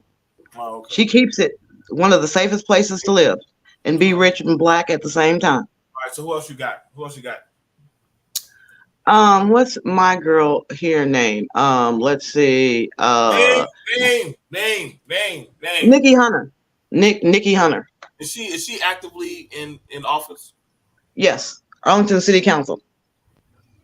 Her district is seeing one of the highest growth in economics in the last 5 years. I'm trying to remember that other chick's name. Oh, Jasmine Crockett. You can probably find Jasmine Crockett better. I'm gonna call bullshit on that one. What, Angela Hunter's district? Bullshit on that one. No, the property values in her area have skyrocketed. That don't mean that they're doing good. It means if your property values have skyrocketed, it means you have more money, taxable income coming into the school district, which means more resources for that school. So But you does it want mean it's your being? property values to go up. So you can either sell your home for a profit, or you can pay the property taxes on your house, and that money goes toward the school system. So you have better That's schools. that's some bullshit. Look up Jasmine Crockett, because everyone's bragging about Jasmine. Jasmine is Hey, she's coming on the Jasmine show, Crockett. Huh? man. We'll talk to her when she get on the show. We'll talk to her when she Okay. get on. Okay. We're joined here by Mahogany, Roots, and MJ. What's going on? What's up? I came because, well, I've been listening on and off. It's the holidays, so I've been running around all day. And so I wanted a chance, the opportunity to talk to Miss, it's Nichelle? Michelle, yes, huh? I, you know, I wanted an opportunity just to actually introduce myself and say hello to you, because I came over, what was it, yesterday, and I was kind of in a rush to go. But I want you to know that I love you being over here. And I've been listening. You've been handling yourself quite well with these two, trying to gang pile on you, honey. You've been holding it down for the womanhood. Thank Um, you. yeah, you have. And I just, I hope, I know you don't know me, but I watch BMT on a regular, so it wasn't my first time seeing you. So I know of you, and I like you. And I just wanted an opportunity to say that. And then also the sister, Creative Solutions, I like her a lot too. The other young man I did not know, but I was aware of Hood Conservative, and we're like, we just don't mesh. So I was in a hurry to get off because I knew what was about to happen, honey. But anyway, I'm here. I would love to join the conversation. I missed a lot, so you guys might have to jog me in, let me know where you want me to fit in. But BMT, you over here being bad. Okay, I'm ready to participate. You not bring that out in him. You not bring that out in him. I asked a simple question: are Black women literally capable for running the Black? Can they be trusted with the Black community? I say no, they cannot be. And honestly, I'm going to say, Joe, because you've repeated that, let me get this little dig in, because honestly, I've been hearing is how Black women have been bringing themselves up and up and up and up and up. Like the brother said, What do you mean? we joined in with the white men and the white women way back in the 1850s, and we have been riding their coattails ever since. And then he turns around and says, but more Black women graduate from college than do Black men. More Black women are being hired at these corporations than Black men. And I'm sitting there going, does he not realize what he's saying? That Right. the only thing that you're talking about is you want to speak on the Black delegation about why you women ain't coming home. So let's ask the question. So what about this hypersexuality wave going on? Black women and over hypersexuality behavior, trying to tell people about their body, irregularities of issues going on. What about that? Let's talk about that. So you have it where the women brag about that of hypersexual behavior that they try to pursue. I.e., we can look at it where it happened at the BET Awards, or literally in politics where the women were twerking, doing all kind of foolishness and recklessness. Church, where they wearing different kind of stripper clothes. So, what's your counter towards that type of derogatory action of the women partaking in that? I would, any one of y'all could take that. Go ahead. Sister, I hope you come back up. But basically, one woman doesn't represent another. We're not a monolith. We know that. We all, so one woman stripping on a pole doesn't represent the next woman. You have to base us on individual basis, right? I can't speak for all Black women. Miss Nichelle can't speak for all Black women. So, Black people have to keep in mind that the media, I've talked about this a million times, the media has been portraying Black people on a whole as some shucking and jiving and a bunch of buffoonery. And, women have been portrayed as that Jezebel or Aunt Jemima. They portray us in so many characteristics that's just unbecoming. So we got to be mindful of that. And so when we see things all the time on the media, we got to just keep in mind, okay, this is this is something that they're pushing. Sometimes we do participate in it, but we got to realize that's not everybody. That's not everybody. I'll say this: how often do you see, for example, some emergency, and they'll ask people on the street, "Hey, what'd you see?" And it seems like the most, and I'm talking about across ethnicities, but it seems like they get the most ignorant people, or people the most I don't know how to say it, but they don't Vernacular. talk. Right. So, we should not be judging each other based on just one person. They don't represent us all. So I'm gonna let the sister speak. I'll be right back. Hey, Joe, I'm sorry. I got off for just a second. Me and my phone. But what I'm saying is, when we want to talk about leadership in the political realm, in the business realm, it doesn't always have to come back to, well, what are you sisters doing for all of us black men? Because the last time I checked, a man didn't want a woman that was servicing all the black men in the community. That's not her goal. That's not her job. I mean, when I hear men say, you black women don't know how to submit, I'm like, the only person that should be submitting to you is your daughter or your wife. Your wife is doing that by choice, and your child is just putting up with it until she can pay her own bills. So we have to stop that. Okay, so wait. So then y'all need to drop the moniker saying you're the most educated group of women. Just say I am an educated woman. Why you say y'all? We're not the most educated group. I didn't say that during this conversation. That was a gentleman that said that there were more black.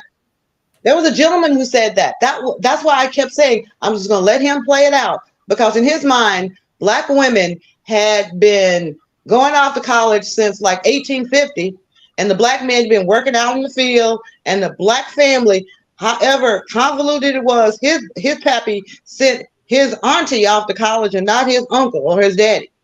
And so I'm just sitting there going, I really don't know what you're talking about, because I'm calling bullshit, because most of us know one thing, that back in the day, the jobs that were available for black women with a college degree was teaching. And so it was very few households that could afford to expend that sum of money for a son or a daughter to go into the field of teaching, because it didn't pay that much. It still doesn't pay that much compared to the amount of money you go into debt for. But yeah, if you want to talk about college professors, mostly black men, black women are beginning to get in the door. Whatever other races have allowed their women to do has primarily been because the father did push them to that next level. And there's a kind of a... So you're saying that black men didn't push their daughters?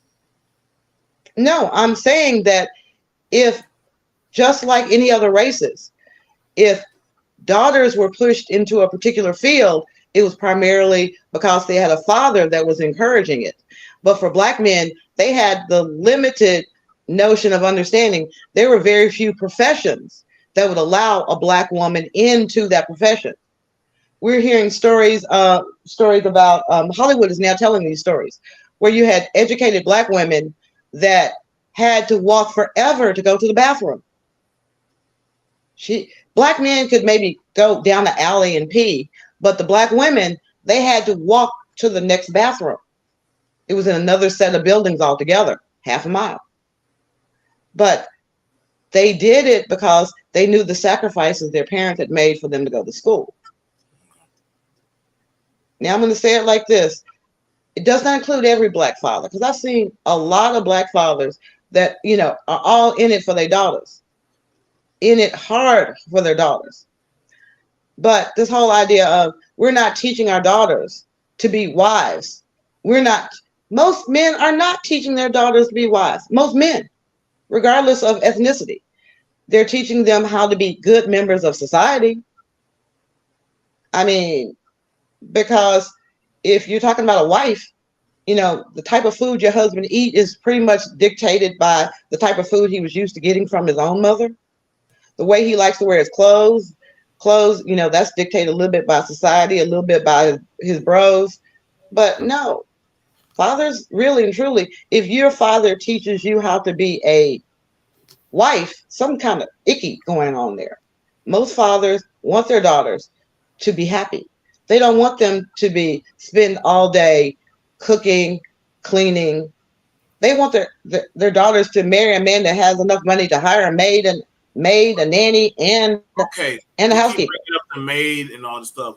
Most black people, majority of black people, do not have a maid. Why do you keep bringing that up? Majority of white people don't have a maid. What Okay, my so point was, most fathers, if you had a choice, Joe, what's about black people? Joe, Why you keep bringing up maids? Like majority of them do not have a service, a maid service.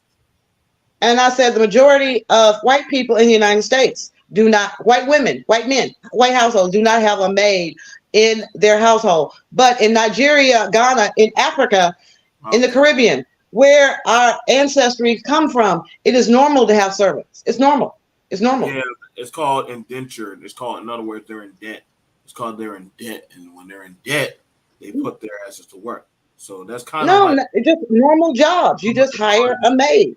indentured. You just hire a maid because there's other things that you can do. They got indentured service. They actually still got slavery in Africa. Those are pieces of Well, shit. in Libya, yeah.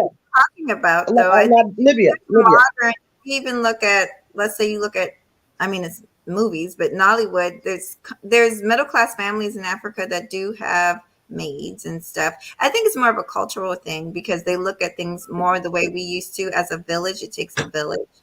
A lot of times it's a cultural thing. Mom might still be in the household. They have mom there to help with the baby. I actually happen to have a friend that's from Nigeria, so I know a little bit about it. But yeah, she's right. They still do that. I don't want to interrupt. There's so much that you said that I want to speak.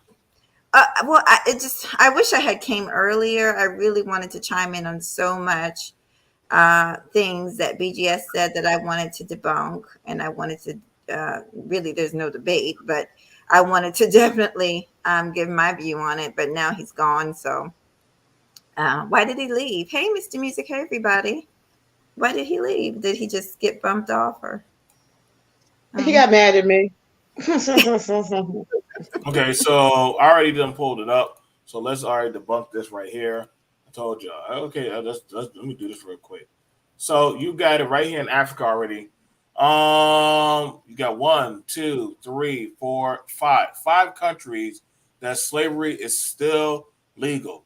Other forms of traditional slavery exist in Ghana, Benin, Togo, and Nigeria. So that's 1, 2, 3, 4, 5, 6, 7, 8, 9. That's 9 countries where it is still legal to have a slave. So, hey, that's your village. That's your village.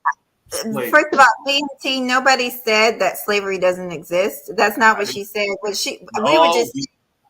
We didn't say that it didn't exist. We were saying that there are some cultures, there are still a lot of cultures that have maid service and nannies. Even in American culture, there's middle class women that have nannies now. It's not the way it used to be. I know my aunt is one. She's been one for years.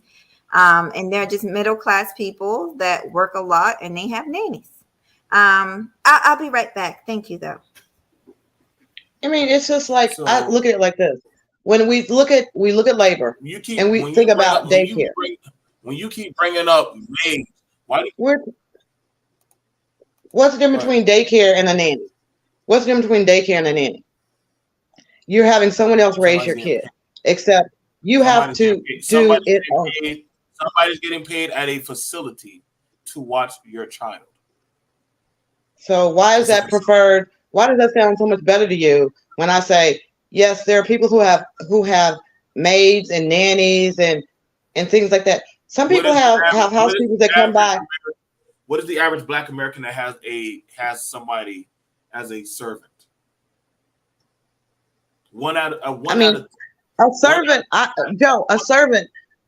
servant, depending on how you define servant, but a servant is someone you pay for their services. So when you put your kids in daycare, they're providing a service. So the people who provide the service are servants. Most Black people are middle class and lower class. So what are you talking about? The majority of Black So people. you're saying because 2/3 of Black people, like 2/3 of all the rest of America, Black people can afford daycares because you have to have a daycare if you don't get off work until 6 o'clock at night. It's called ABC vouchers.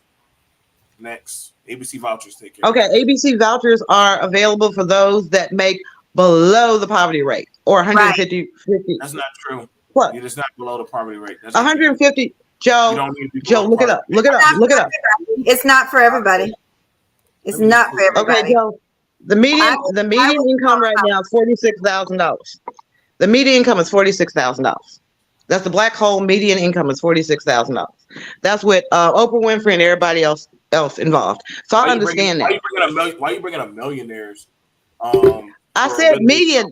When you do a median income, Joe, you include from lowest to the highest, the median.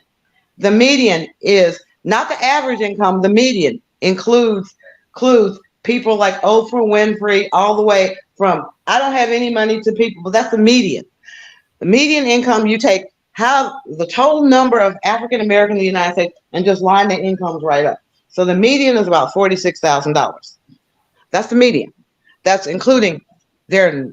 If you're in the middle, if you're in the median is they're the same number of black households without income as below yours as households with incomes above. So with $46,000, you could probably pay about $20 a day for somebody to come by your house and watch your kids, couldn't you? No. You're saying no, that at $46,000 you couldn't pay $20, $100 a week? No. To watch your kids? Yeah, 40K, I believe. Yeah, exactly. Thank you for that. Yeah, 46K, I believe you qualify. Yeah, majority of people barely scratch over 50K a month, 50K a year. But somehow that would be the median. That would be the medium, not median.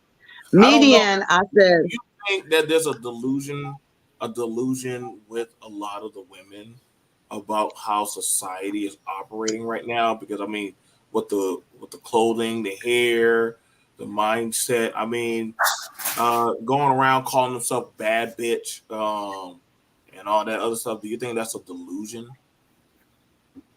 But who's really doing that? Or is the media telling you we're doing that? Because well, we can honestly see it and say, we can honestly see that women have been calling themselves that. Not A basic bitch, and also a boss bitch. What women? You talking about rappers? No Yes. rappers. No Yeah. rappers. I literally have videos. No, Cardi said it, so it must be true. Herself a bad bitch. Who Oprah is calling herself a bad bitch. calls herself a boss? Mm-hmm. She is a boss. She is a boss. And what I've heard, the bitch might apply too, because that confidentiality agreement is no joke. Okay, so let's talk Indeed, about her non-disclosure agreement. let's talk about the women below Oprah. But Oprah's in the top 1%.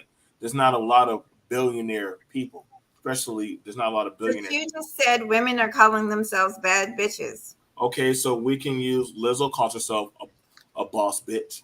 Lizzo is a performing artist. Okay, so let's use somebody else. We can use a woman named Kendra. Kendra calls herself a boss bitch. And who is Kendra? She runs a club. Okay. Again, you're dealing with an entertainer.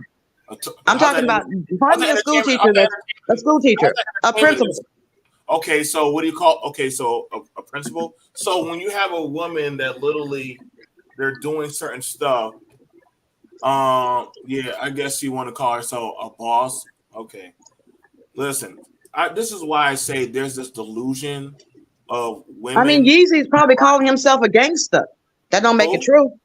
Jeezy, Yeezy, Kanye, whatever, Yeezy, Yay, whatever he's calling himself this week. Him and P Diddy, we gangster, but they're entertainers. Wait, when the last time he's done that? Oh God. When the last time he's called himself that? One of his last interviews. It doesn't even matter. Her point is that celebrities do things like that. Why? For clout, for money. Okay, so what do you say to an educated woman that is twerking and calling themselves all kind of belligerent names? Oh Lord, the same We'd thing. say the same thing that we would. We got footage of it. Go ahead.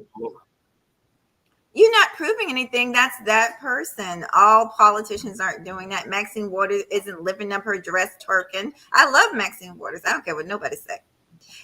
She represents and represents well. That's just my opinion. I'm waiting for But that she's to not come up out. there twerking. She's not twerking. The sister, That's- who's Sheila that? Jackson Lee is not twerking. I don't even like her, and I would never disrespect her and say she's bringing that kind of ghetto to the office. Right. Yeah. So the thing She's running about for it mayor, is- by the way.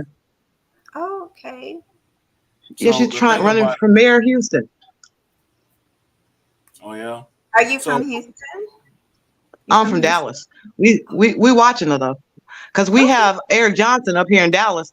Eric Johnson is a Kappa. He's not running around calling himself gangster, anything like that. And a few white people saw the Kappa sign, and they're like, "Oh my God, isn't that the racist sign? Isn't that the?" He's like, "Let me educate you, white people, one more time, okay? I'm from South Dallas. I went to UPenn Law School. Don't try me. I know people in high places and low places. So that's all I got to say on that." Now, other people commented and said that move was gangster, but he never said it was gangster. He just said what he had to say as the mayor of Dallas, looking at a situation where he is raising his children in this area. He wants them to be productive members of society. You know, Michael Sorrell, he is president of Paul Quinn College that has another Kappa who has an exchange program with China, the government of China, with the Duke University, as well as with the Bass family. So we have people in our community that are leading. They're leading for the next generation. And they, I swear to you, are not Michael Sorrell is not talking about whether or not his wife is going to have his dinner ready for him when he comes home, whether or not she's submissive or not. He was looking for an educated woman. Do you think majority of black people even know who you're Again. talking about? Okay, if you don't, let me educate you. I'm not mad at you if you don't. I'm not mad if you don't. If the majority of people do not know about Paul Quinn College, Do you think majority of black if the majority of people do not know about Paul Quinn College this time, because my aunt said she'd never heard of Thurgood Marshall. And I was like, whoa, you've never heard of Thurgood Marshall? So yes, there's probably a lot of people, her generation, maybe even younger, who've never heard of Thurgood Marshall, or they never paid any attention. But Paul Quinn College is one of the historically black colleges and universities located in Dallas, Texas. It's been in existence for almost 150 years. It was originally a African Methodist Episcopal college founded by black men and women. It is now presided over by a black man and a trustee of others. And you can come to Paul Quinn College and get a great education, but guess what? You cannot show up at college, at school. You can't come on campus in sweatpants. You can't come on campus with hoodies. He wants to portray a different image for the students that Paul Quinn graduates. Some people take issue with that, but he wants people to know these are college educated. These are people who are looking for a college education that come here every day. These are not just somebody rolling into the liquor store in sweats and a hoodie. That's not allowed on campus. Allowed on campus.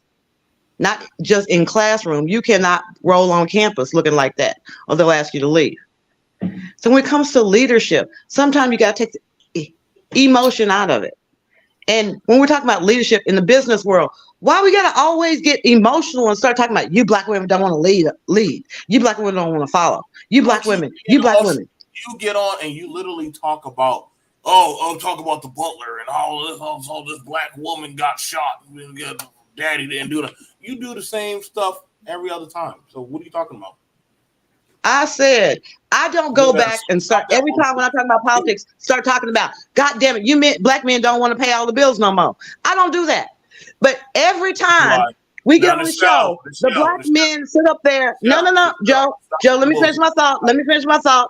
Every time we get on the show, the black men start talking about black women don't know how to submit to their black men. Like, you know what's going on in her house right now. You don't, these men that are talking, you black women don't know how to submit. Did you ever think about that? Maybe you're talking, you have an opportunity now to discourse and say, what is different about your husband? What's different about your man? Do you prepare a meal for your man? Do you like cooking for your man? Majority of black households are single parent households. So what are we talking about? But that is But there's still I say something. That's a failure. That's a failure of black But society. I'd like to say something after she That's a gets. that's a failure of black society. So what's your point? No, well, I got something to say about what you just said. That's a Even failure. even if the houses are quote unquote single, that just means that they're unmarried. That doesn't mean they're not living together. And most women, I've said this a million times, I have yet to meet, because I don't hang around women that don't take care of their kids. Most women I know that have children, they cook every night. Those kids got to eat every night of the week. So I don't know where you're getting this. Where that's why I don't even listen to these dudes in the show. I don't Okay. listen But okay, because but they I do ask a you a lot of question. foolishness. So are they complacently making children out of wedlock? Sounds like it. Are we screwing Both ourselves? sides. So Like, why? what do you mean So you're Michelle, making so tell me, children? why are they complacently making children out of wedlock? Who's making children by themselves? I'm gonna say men and women, men and women, men and Right, women. Because right. last I checked, you're right. We can't. My egg, I have to have a donor. Okay, Right. birth control. And So wait, there are a lot of black women that are looking for sperm donors. There are a lot of black women. Joe, I can't lie to you. There are some black women that are going to the sperm banks, and they can afford to get a sperm donor, and they go through the list. There are a lot of them, but at the same time, there are a lot of other black women who can't afford that type of sperm donor. But they go, "Ooh, girl, he making them pretty babies." I hear him because I had a little brother all the time. I was blocking. I was blocking all the time. Do you not hear that failed logic right there? That either no matter what, either just make a baby by myself or literally go find somebody to genetically go replicate with.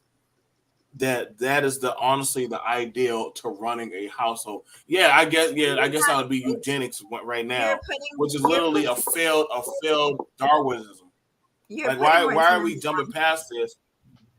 She didn't say that. She didn't say that. Huh? We're talking about, we're debating. I know these men have been running. They've been running with everything I say, putting so many words in my mouth and choked. No, you just agreed with me that women are doing it. Now all of a sudden you're backing out. No, I didn't. I didn't say it was failure though. I said that there are women who are choosing to do it. So what is the percentage of women that have a marital household? Black women.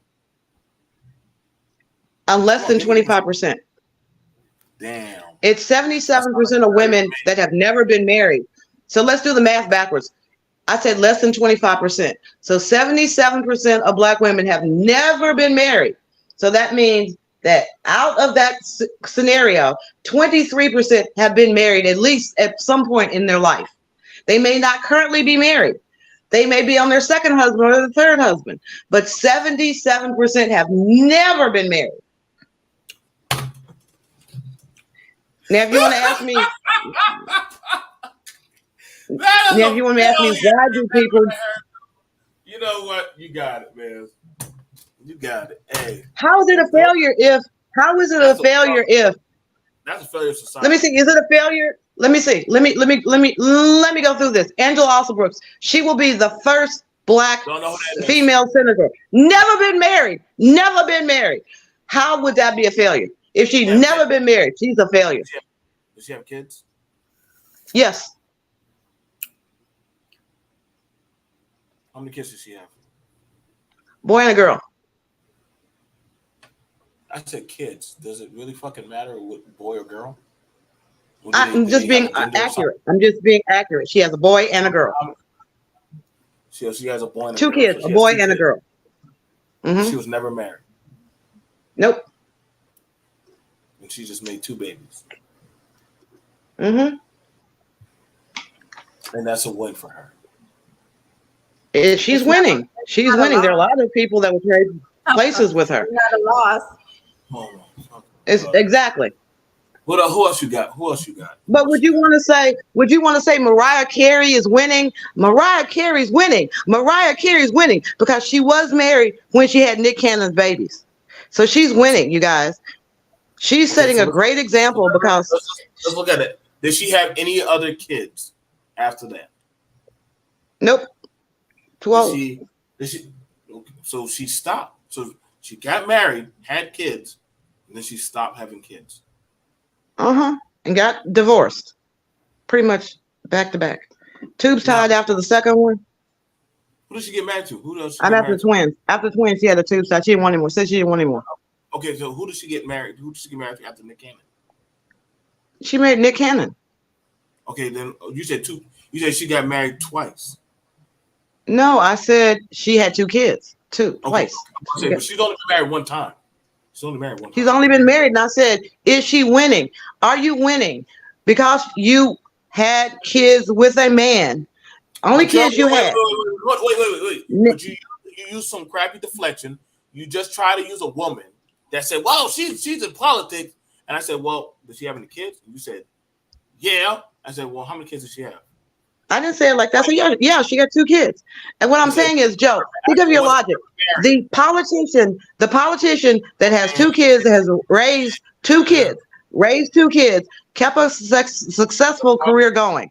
She's a failure because she never got married. Mariah Carey has a career, but she's divorced now.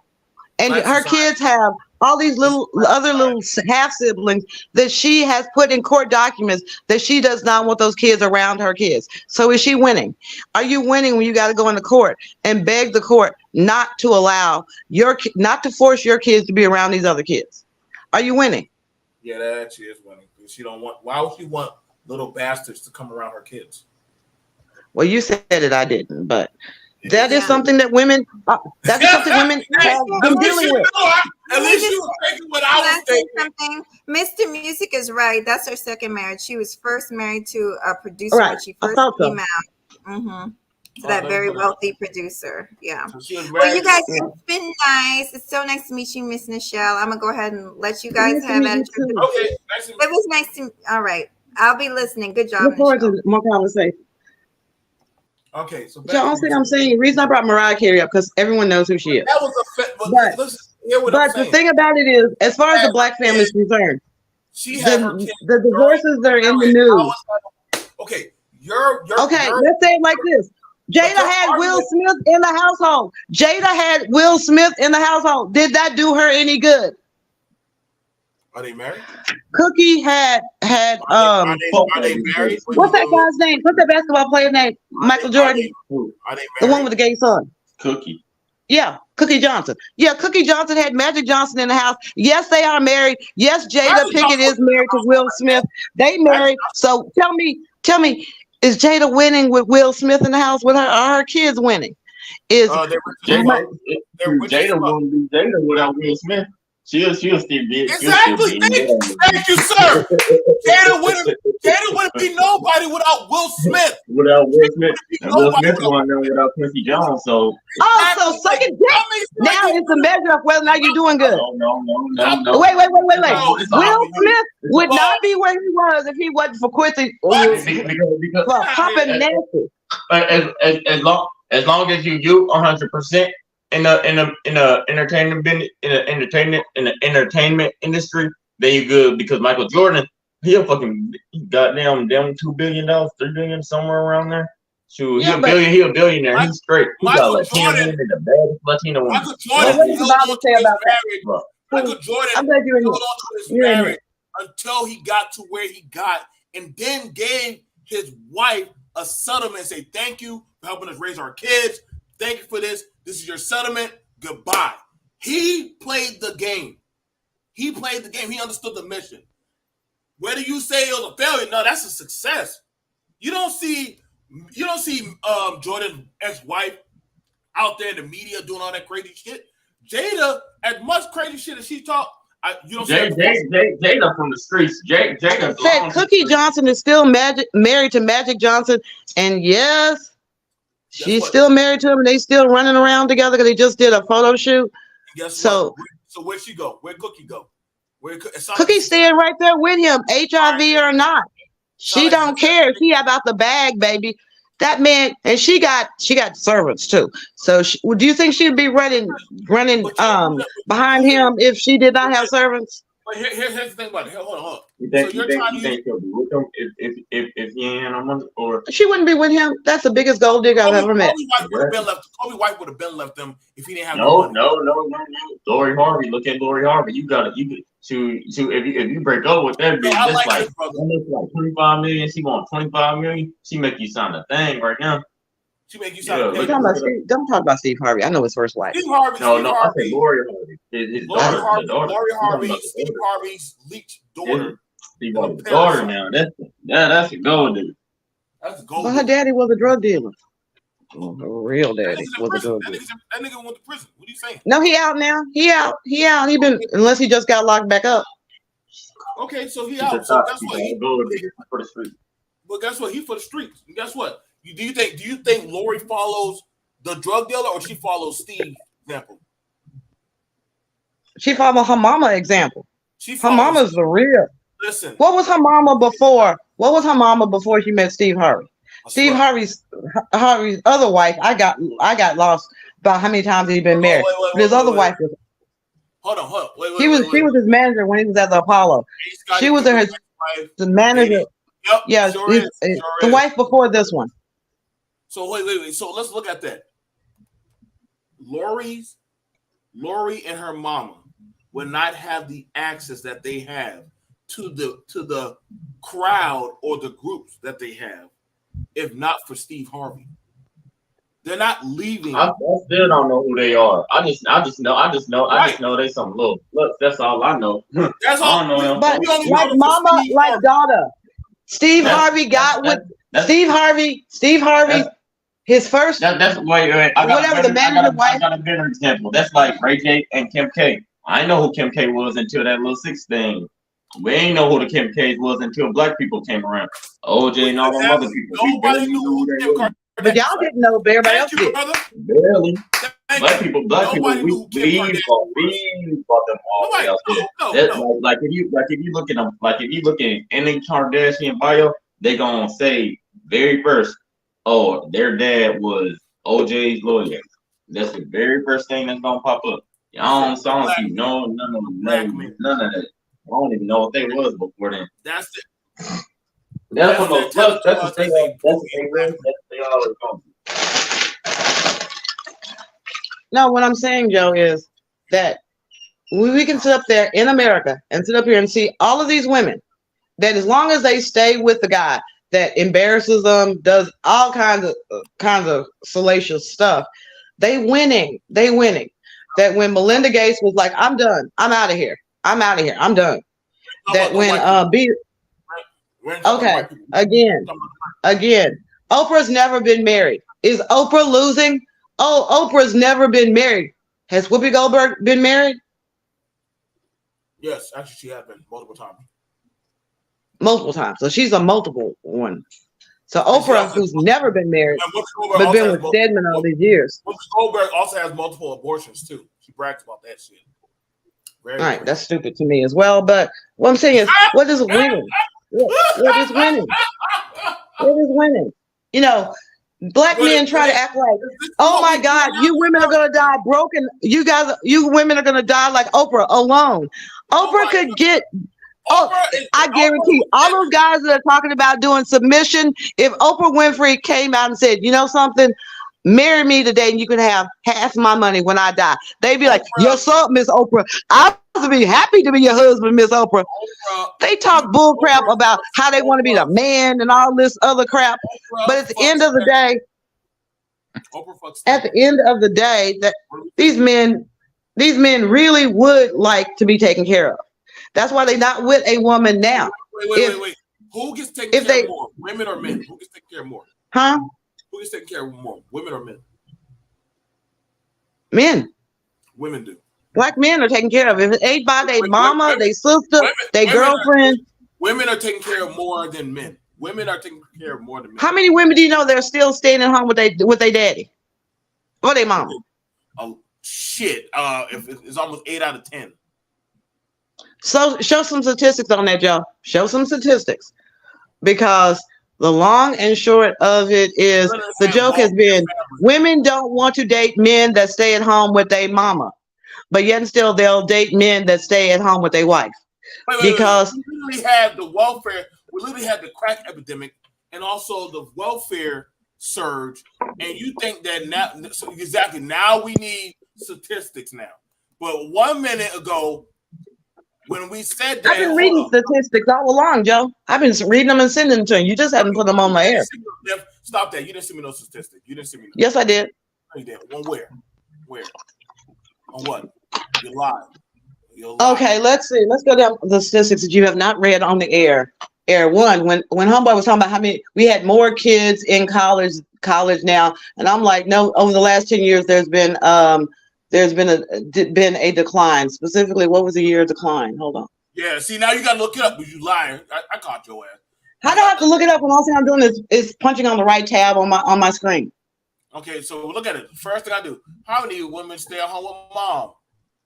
Nearly a quarter of American mothers now identify as stay-at-home parents, as a sharp more moms staying at home instead. Okay, how many women stay at home with here? Okay, in 2022, 36% of the 18 to 24% Black population were enrolled in college, compared to 40% of the overall U.S. population. Since fall 2010, Black student enrollment has declined from 3.04 million to 2.38 million. No, see, that's what I said. That's what I told your brother. That's what I told the brother that was on the show, that we need some actual figures. We need some actual figures because he was going on about we have more Black kids in college now because we have more kids. And I'm like, there's actually a decline in the number of Black kids in college. Michelle, that the statistics. Okay, let me ask you a question. Who gets on the system faster, men or women? Women, because they usually have kids. But there's now fatherhood.gov. Brothers, write this down. Fatherhood.gov. Fatherhood.gov. If you want to know the resources available to you as a father, so you can stop listening to these crackerjacks on these web shows. They're not giving you any information.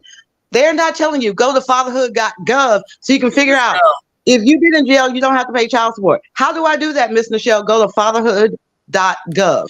Okay, now fatherhood, the word father plus hood.gov, and you'll find out a lot of resources for fathers. So the women get the kids, or the women get more help from that of the systems, as well as housing allotment. So why would they? Men, you can also qualify for that. Go to fatherhood.gov and you can see you qualify for it as well. Oh, so we got to keep talking, Joe. So we got to go to fatherhood.gov. Huh? Okay. Women. Fatherhood.gov. Okay, so see, we need to stop these old man tales. The world has changed since then. You can go in and get custody of your kids. Okay, it's not. Why do you try? What you see? You're trying to deflame what I just said. There are more. I'm not being lame. I'm saying one of the reasons why women are awarded the children is because they leave the hospital with the children. They leave the hospital with the children. So guess what? There's a hospital bill for the children. So now we have to figure out who's going to pay that hospital bill. We kind of say, well, the mother has been feeding the child for 9 months. So, she's been making sure that the child stayed warm, however she had to do it. She kept her body. You just were bragging about single mothers not too long ago. I've never bragged on single mothers. What I said is 77% have never been married. 77% have never been married. Joe, what I said was, we can't sit up there and say that you're winning. You're winning just because you got married when you had your kids. That's not necessarily winning. That's not necessarily winning. We've had some bad examples of people who had kids. They were married. Carey is a single mother. I know I didn't. I said Mariah Carey was married when she had her kids, but she's no longer married. Yo, I don't think you know what you mean. Is she winning because she's no longer married? Look who her baby daddy is. Look how many other kids she got. She had to go to court to try to keep those kids away from her kids. Is she winning? No, you're not necessarily winning. Winning just because you were married when the kids were born.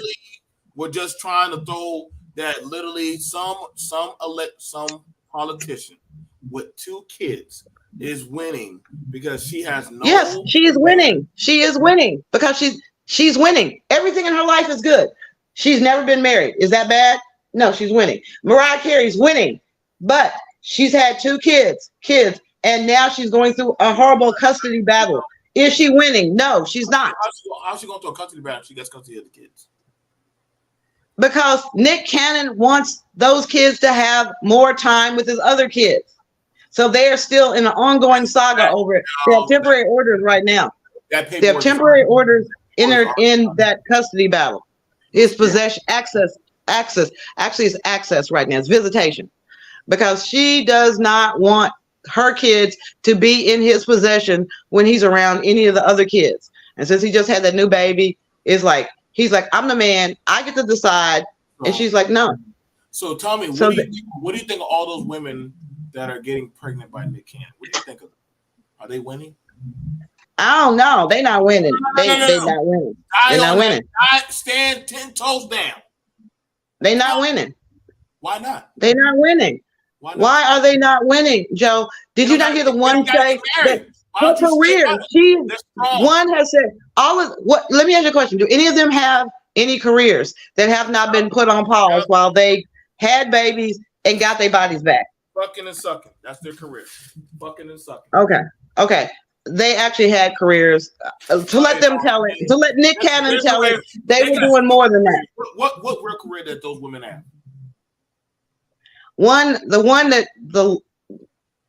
Gus is, what is it, like 15 of them? I need that lost. Career. You don't even know their career. Joe, I was saying one was a fitness trainer that she went into court and said, look, I was a fitness trainer. I've had to be off work. I'm not getting the same clients that I had because my body's not as sharp as it was before. Another one was a model. They're all models, actresses. They're all IG models. They're IG nutritionists. I don't know all these women. I don't think he knows all of them either. Right. So they're winning. You know what? I didn't say they were winning. I said no. You're the one who seems to equate the fact. No. You and Mahogany have they're winning. Why does it matter? Shit. Die on that field. Listen, y'all won. I don't have their winning. I have the fact that there are women out there who are having children without a husband, sometimes without a man. And I said that. I said there are women who are electing to go to fertility clinics and get men. And there are other women who don't have the money to go to fertility clinics, but they say, "Oh, he looks good. He make a cute baby." They weren't thinking about him being a father. They said he'd make a pretty baby. And they've gotten these men, they've got pregnant by these men that they thought would make a pretty baby. Okay. So I didn't say they were winning or losing. Okay. Like I said, ladies and gentlemen, we'd like to thank y'all guys for joining us. Me and the show had an amazing back and forth debate on our Black women too emotional to be trusted with the Black community. Michelle, give us our going out intro. You have the floor. Okay. Everyone who's been listening to the show, I want to leave y'all with some hardcore homework. Go to fatherhood.gov. Go to fatherhood.gov. Go to off-ramp. If you're a lady and you're thinking about having children or you've had children, you want to know what your options are, go to off-ramp.org or offramping.org. I think both of them will lead you there. But in today's society, your effectiveness as a parent does not, in and of itself, mean you'll be a good or a bad leader. There have been a lot of very effective businessmen and businesswomen that have been horrible parents. There are a lot of people out there who, through no fault of their own, had to raise their kids by themselves, whether men or women. But just because you're a man and you suddenly find out your baby mama, your wife has died, your baby mama ran off, does not mean you're losing. Does not mean you cannot be effective at parenting. Understand, if you're trying to lead in your household, you need to make some time for nurturing, whether you're male or female. You have to have that soft time, that time where you're not in savage mode, that time in which you're not having to make those critical decisions and sacrifices. You just need time to just cuddle up, read a book, watch a movie, go through old pictures. Learn about your own family history. That's what we need in the Black community. We need time in which the parents or parent of the kids has that time to just be there with the kid, not eating, not anything stressful, just sitting there, learning, engaging with each other and relaxing. So on that note, y'all heard my godson coming in here, letting y'all know that Mama Nichelle is back on the clock. So love y'all. Peace.